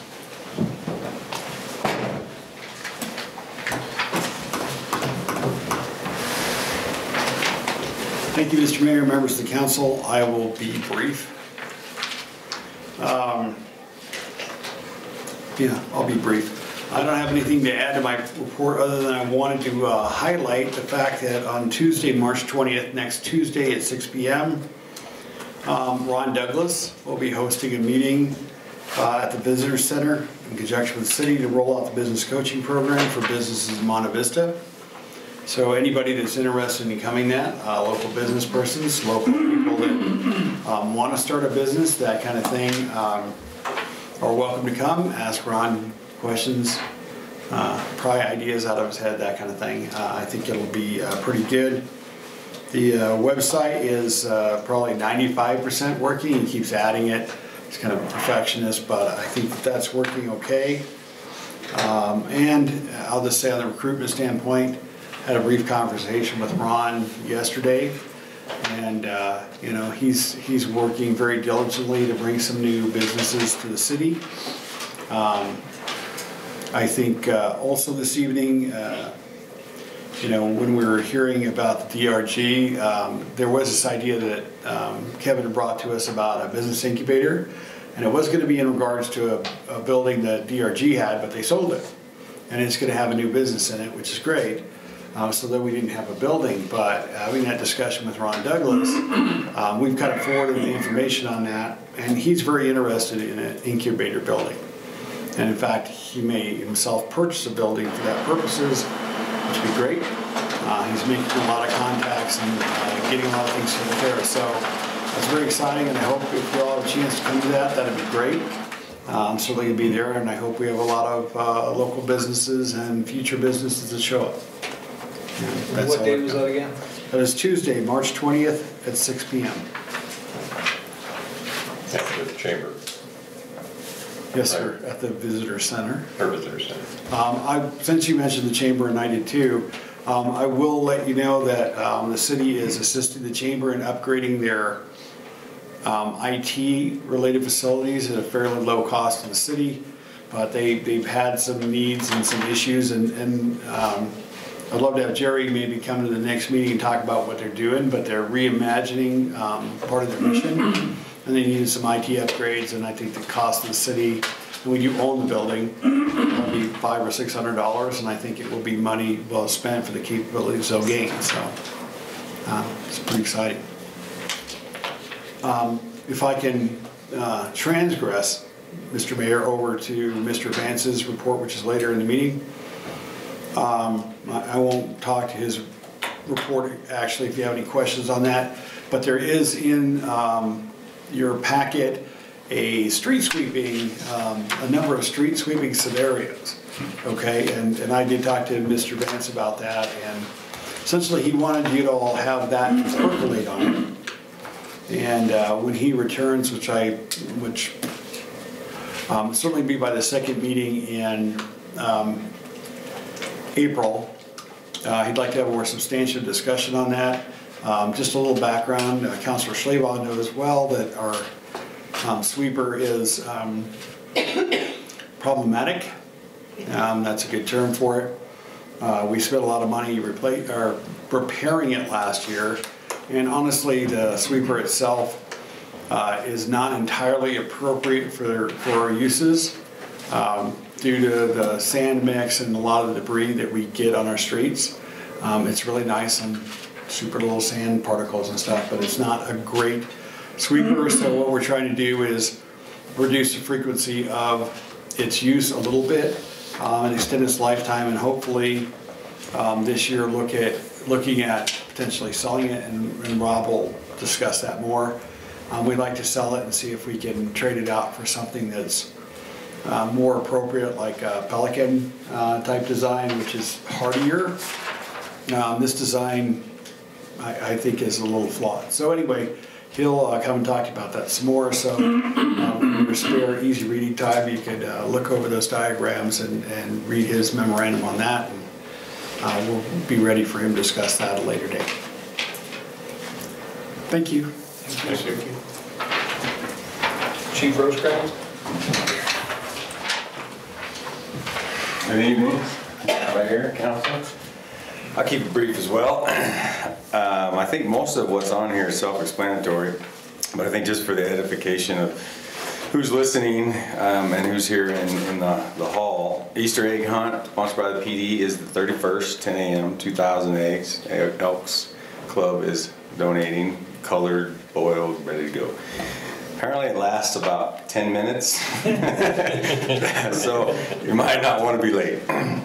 Bike safety rally in June, it's on the 9th. The time is to be determined. I believe it's going to be on the little stretch of roads behind the park, off of Park, kind of over there by that, between the train and Park Avenue. Excuse me, Chief, just really quickly, where's the Easter egg hunt going to be? Right here, sorry, right here at Chapman Park. Yes, my fault. Thank you. That's all right. Drug Take Back. We were able to partner with the National Drug Take Back program. We have our own drug take back receptacle here. We're kind of keeping it behind locked doors. You have to kind of come at business hours, work with our receptionist, but we're taking back all medications, all Schedule 2 through 5 drugs, regardless of packaging, regardless of circumstances, trying to help clean up money where we can. It's been very effective in South Fork. We've already had spoke of it very little, and we've already had significant kind of drugs put in our bin. I think it's 25 pounds at a time we can ship back, no cost to us at all. It's all state and federal sponsored. The only thing we can't take is Schedule 1, which kind of makes me laugh because that's marijuana. And some other things, obviously, but it's kind of ironic that our legal drug we can't even take. National Night Out here at Chapman Park as well on the 7th of August from 5:30 to 8 p.m. This is kind of the beginning of just putting it on your radar. There's a lot to be done. I think we're going to have a lot of fun with it. It's our pitch on National Night Out. We're going to change it up. We believe we are our neighborhood as a community, and so we're going to try to get all first responders and everybody who will attend in the park that night to have fun. There'll be things to do for kids, adults, food, music. Just get out and meet everyone. It's going to be the same time as the fair, but we've already spoken with the fair, and for the most part, we're not going to be a conflict. Hopefully, we'll just be the opposite. It'll be something to kind of maybe go do in the evening afterwards. So we really hope it's kind of our end of summer, but yet kind of hopefully the really kind of big kickoff that we continue to push Neighborhood Watch as kind of a really viable means of changing the community from a criminal and safety standpoint, but also just to get to know your neighbors, hopefully on a bigger scale. This week we did some legal awareness training in the high school. It was connected to some sex education courses, and it was around sexting and some of the laws, definition, excuse me, of I got a cold, sorry. Definitions of contact, and what no means no, and a lot of that. So there was a couple of hours, actually I think 3 total hours that Officer Pino spent in the high school doing some awareness there, which I think is really cool. Good kind of partnering with the schools, getting us involved and having them kind of reach out for things that they don't really know about. Next week's going to be busy. We've got the city manager spoke about the 20th, the meeting. Well, the night before is the 19th. We'll have a meeting for the Neighborhood Watch monthly meeting, same place as Mr. Douglas's meeting, 6 p.m. at the community center, at the visitor center. There we go. And then that Friday, information center, Crime Stoppers meeting. So this is kind of we blew this up last month. A whole bunch of things got in the way. Crime Stoppers wants more involvement from government, from Monte Vista on their board. So if anybody can attend, let me know. I'll be happy to drive you there or meet you there. It's at the Adams or the Arapahoe County Sheriff's Office, or Alamosa. I got too many words. I'm sick. I'm barely here, as if you can't tell. I'm already in the wrap up. At the Sheriff's Office at 11 a.m. It's usually about an hour and a half meeting. I think not official board member, but more like just a involved citizen input for the meeting. They're trying to reach out to the national organization so that they can accept more funds and really take Crime Stoppers to the next level here locally. So at the sheriff's office in Alamosa, 11 o'clock, and like I said, hour and a half maybe next Friday. What, on next Friday? 23rd. A really neat website was kind of brought to my attention, lockdownyourcar.org. I would just kind of encourage people to look at that. It's another safety awareness website. It gives a lot of good ideas, not just about your car. It's focused around auto theft. It's an auto theft group, but it gives a lot of really global looks at being safe and trying to reduce crime. I wanted to ask you as a council kind of what you would like to see from me for statistically. I kind of looked back through history on the past chiefs and what they've brought to you, and it kind of seems all over the place, and councils have changed. I talked to the previous council and we were just kind of getting into that. Well, now maybe we should look at that. What kind of statistics, what kind of statistical look would you like to see from me, whether it be from a crime numbers, types of crimes, kind of a combination of giving you a few different things over the last couple months. I don't know what seemed overwhelming or what seemed relevant. I don't need an answer right now, but I'd like to give you what you'd like to see. And that's pretty easy for me to do. The RMS system, the records management system that we have, has some capabilities. We weren't utilizing it very well. We're doing better at that to show clearance rates, crimes, and the areas. It has some real options. So it might be something that maybe we do offline to try to educate you on what's possible, and then monthly or every meeting I could bring you what you kind of want to see. So it's up to you for statistics anyway. I like that report that the whole spreadsheet, just only if that were just summarized. I mean, that is really activity it log. Tells it very clearly. Okay. That could be summarized and then add some of your own comments. I mean, I'm perfectly happy with what you did present. Okay. Well, that's a very easy one to produce. It's a little harder sometimes to understand because the records management system we use is a national system, and it never actually was drilled down to Colorado law. So instead of using CRS, it actually uses weird kind of classifications like domestic violence we've heard of. Well, what does that exactly mean? And domestic violence isn't even a crime. It's an enhancer. So what's the underlying crime? Harassment, criminal mischief, assault, something.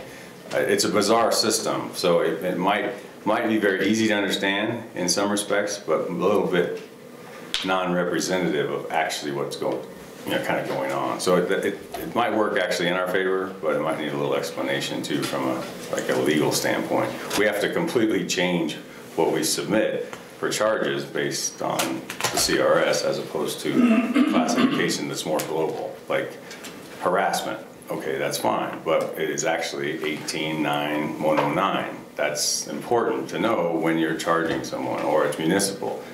That's not how our RMS system works. It just calls it harassment. No CRS attached or anything. So that's hard for us because someone brought up last meeting, well, you have all of these thefts. Well, one of them's theft from a building. Wasn't that burglary? Not necessarily. I can be invited into Forrest's house, steal his coffee cup. I wouldn't like the repercussions of what that might bring, but that's not burglary. I was invited in, and I didn't necessarily have the intent to do that. But when I saw how cool his undercover mug was there, I just couldn't help myself. So that's theft from a building, which in this RMS system, that's an option, which seems crazy. So people are like, well, wait a minute.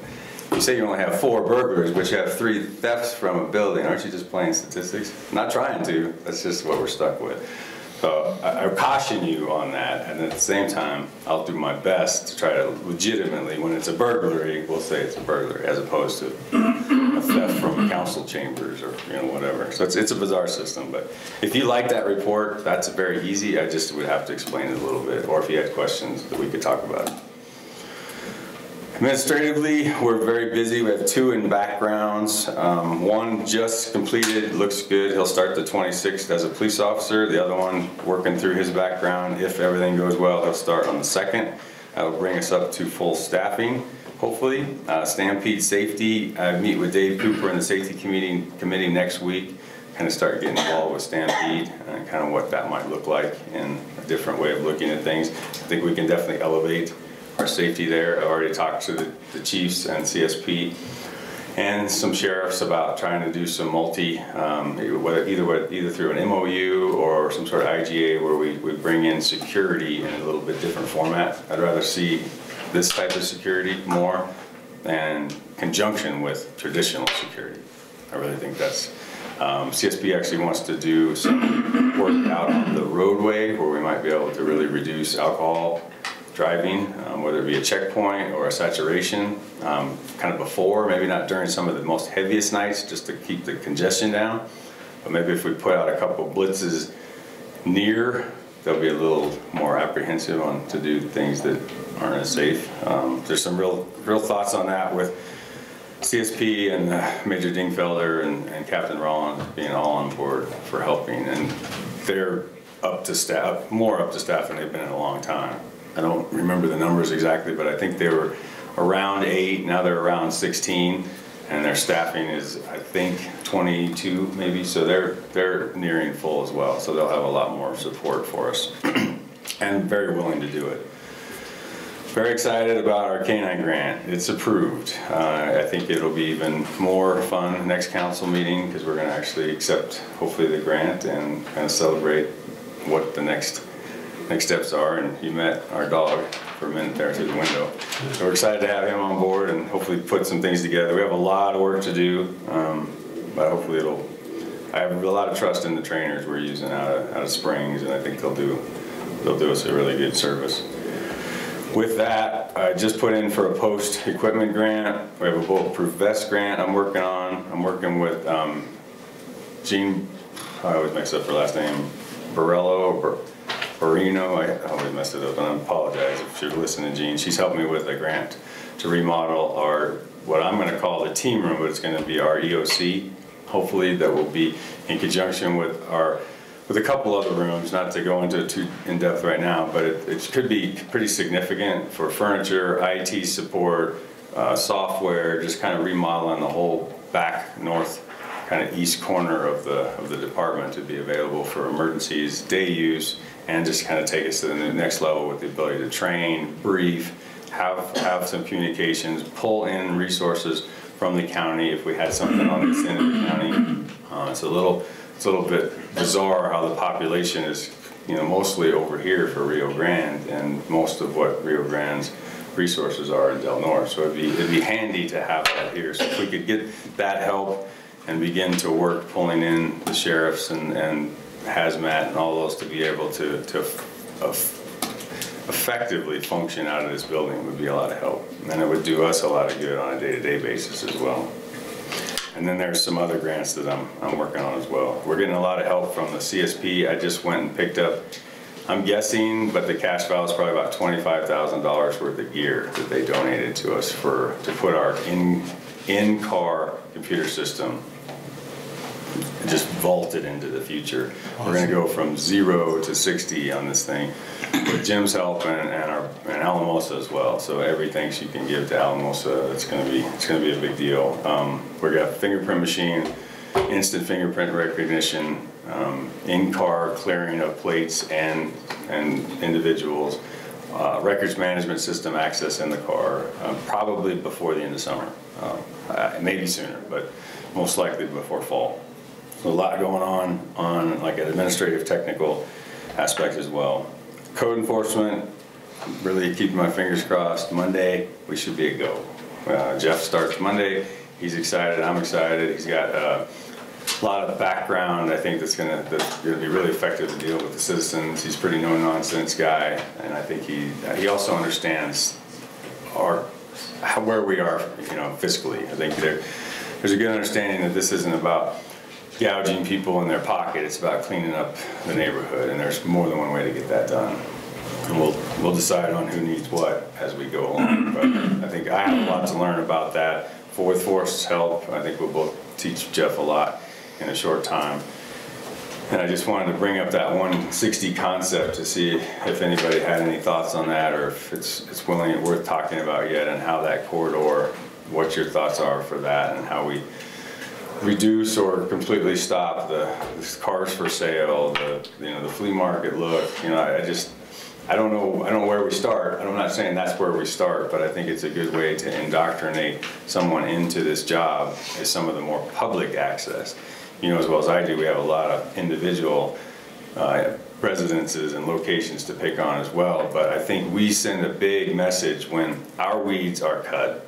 What looks like public property is nice, and for the most part, we're providing the image that we as a city need to provide. And I think it goes a long way for our credibility when we start going into the other parts, the other aspects of code. And I'm not even talking about, the dogs, I'm talking about the weeds and the trash and that kind of thing. Dogs are a no-brainer. We just gotta do what we gotta do to get them safely off the street. And hush. So any comments on that piece? Otherwise, keep thinking about it. It's gonna blow up, I can tell you. I just have a feeling, depending on what route we take, you're gonna hear about it. If I start telling people they need to move their car, because as you know, practice kind of dictates policy.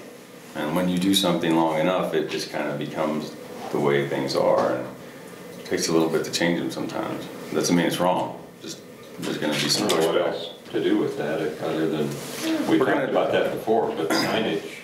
Right. If there's enough signage and if there's a deadline, it's fair. As of April 30th, you're going to get towed. Right. But I think maybe we as a council or a city might be able to find a space that we could designate just for that purpose, a flea market space somewhere in town that would be available to them to use. And that was a thought that you and I had talked about that one time. I don't know if there is such a space, but we might be able to create something. Could even work, because that happens everywhere. So is there someplace? Right. And what's the liability and whatever, and I don't know. I think it's a thought. I've seen a lot of flea markets hooked to like fairgrounds or county space, the sky high kind of concept, where they'll have, and they can be pretty elaborate and big, kind of high end stuff. There's one in Longmont. If you ever get up to Longmont, go to the Boulder County Fairgrounds. Their flea market, farmer's market, whatever you want to call it, is impressive. I mean, you can get, everything from a hot dog to a bottle of wine at this place, and it's very well attended. It goes, I think, just about every month of the year. I think they close it for maybe 3 or 4 months, but otherwise, there's a lot going on. So space like that, properly done, properly encouraged, not necessarily for selling cars, but that can be where it begins. That could be where it starts. But I don't really know where it could end. And I think a space, it's kind of that. Maybe if you build it, they will come. If well, where else am I supposed to do this? Well, not there, but maybe out here. But I agree. We need to get all those cars and things off the thoroughfare there. Yeah. Any questions? Well, thanks for all you're doing. It's obviously heavy lifting. Good night.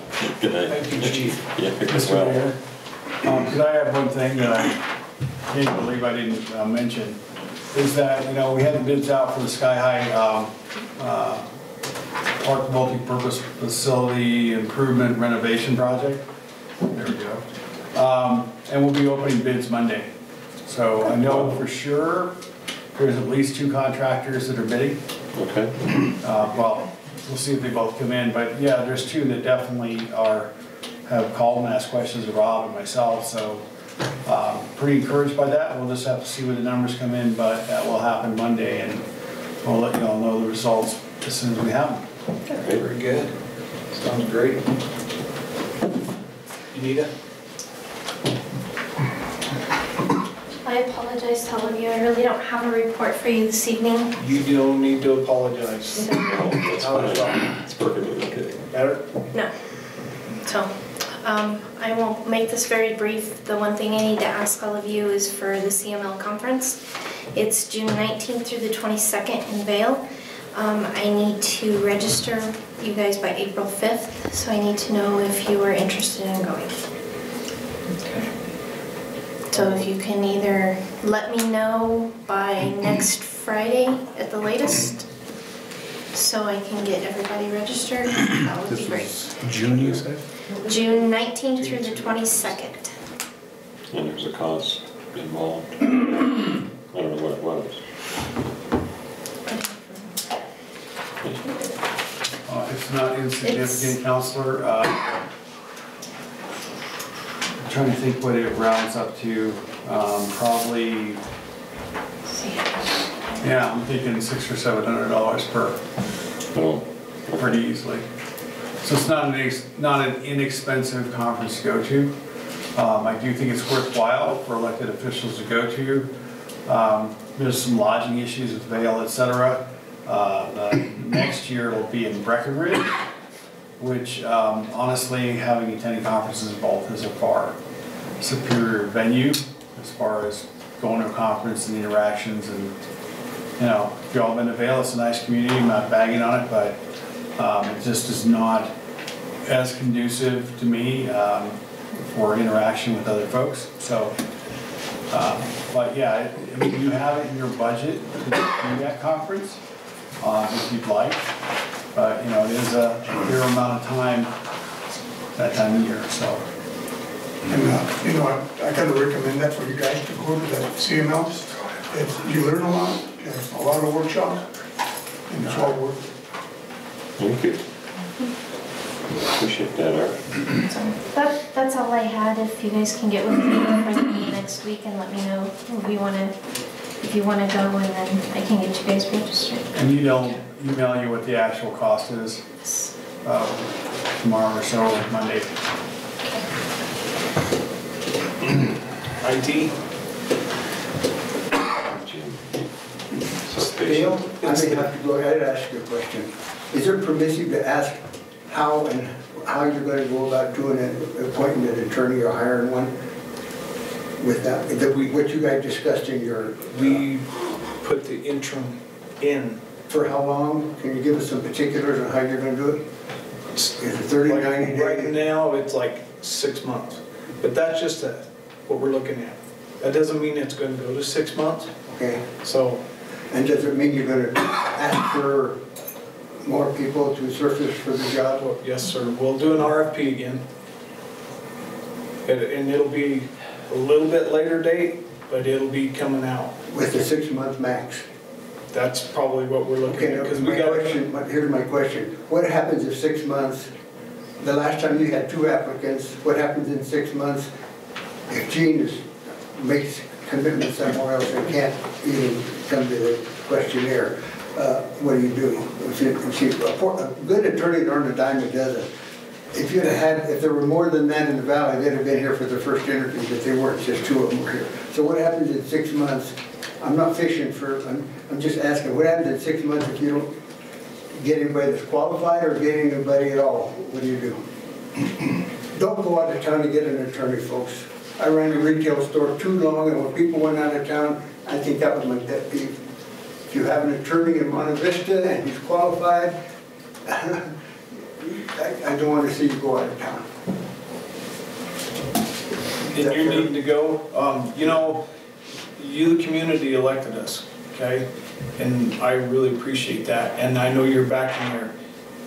It's been tough since January 4th. It really has. I'm sure. And I enjoy the conversations. I just hope that everybody can be patient and just let us. There's change for everybody. I mean, you're looking at 4 greenhorns up here that are really been. Well, I'm just looking at the worst scenario here. I know Joe would rather take a beat than have Gene Farish. I'm not here to support or endorse Gene Farish. I think I told you that the other day when I was here. I do feel that he's qualified and he's here.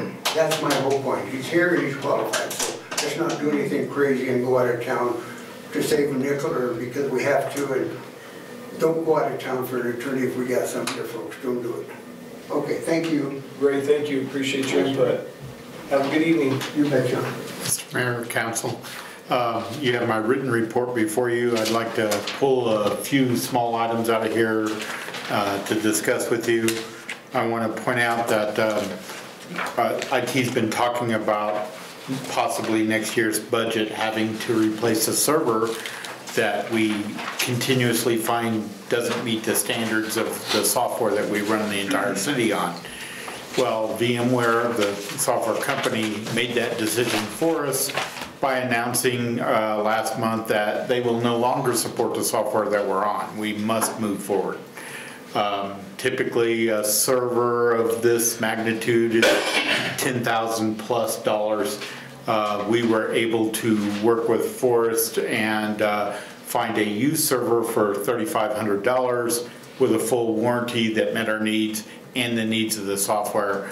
And we have ordered and received that server, and we have that partially in service right now in IT. We'll continue to bring it all the way up over the next few weeks. So that was big for us that we managed to do it in this year's budget, and we don't have to look at that going into the future. And now you'll be up on the very latest versions of the software, fully supported. But when these vendors end of life something is generally when we have to move. We could have waited until the end, towards the end of year, September-ish, when they completely did away with the support, but now we're ahead of the curve, thanks to Forrest helping us reallocate that money. The other couple of big ones on my report here is we put in fiber into Kids Connection finally. They're no longer on a DSL line, which means they essentially went from a 15 meg connection that kept continuously going down on them over there. They'd be in the middle of grant request writing, trying to meet deadlines, and their service would go offline. And there was absolutely nothing IT could do for them. It was all CenturyLink related. With the fiber in place from SLV REC, it cost us $35 more a month. They went from a 15 meg connection to a 100 meg connection with absolutely no problems anymore. So kudos to SLV REC. They're doing a great job for everybody in town. And finally, just before the first of the year, we started moving our payroll services off to ADP. That's been a slow moving process to get that straightened out, but it appears finally to be going well as we anticipated it would. I was informed recently from HR that processes that would take them 3 days to complete a payroll are now under an hour. So it's really starting to work the way we anticipated. Any questions for me about anything in the report? Thank you very much. Thank you. James. Thanks for your patience.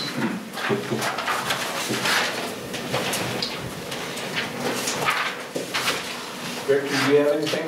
No, sir. No. Thanks for asking. Thank you, everybody, for attending. I really do appreciate your support. I know this hasn't been easy for a lot of us, including in the community, but what Wayne said about us getting united and pulling together, we really need to do that. I see it from this side, so I know you guys see it from that side.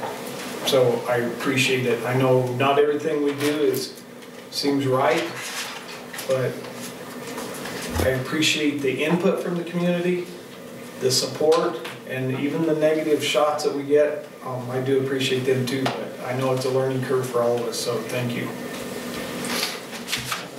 Kathy? Nada. Nada? Meeting adjourned until April 5th, correct?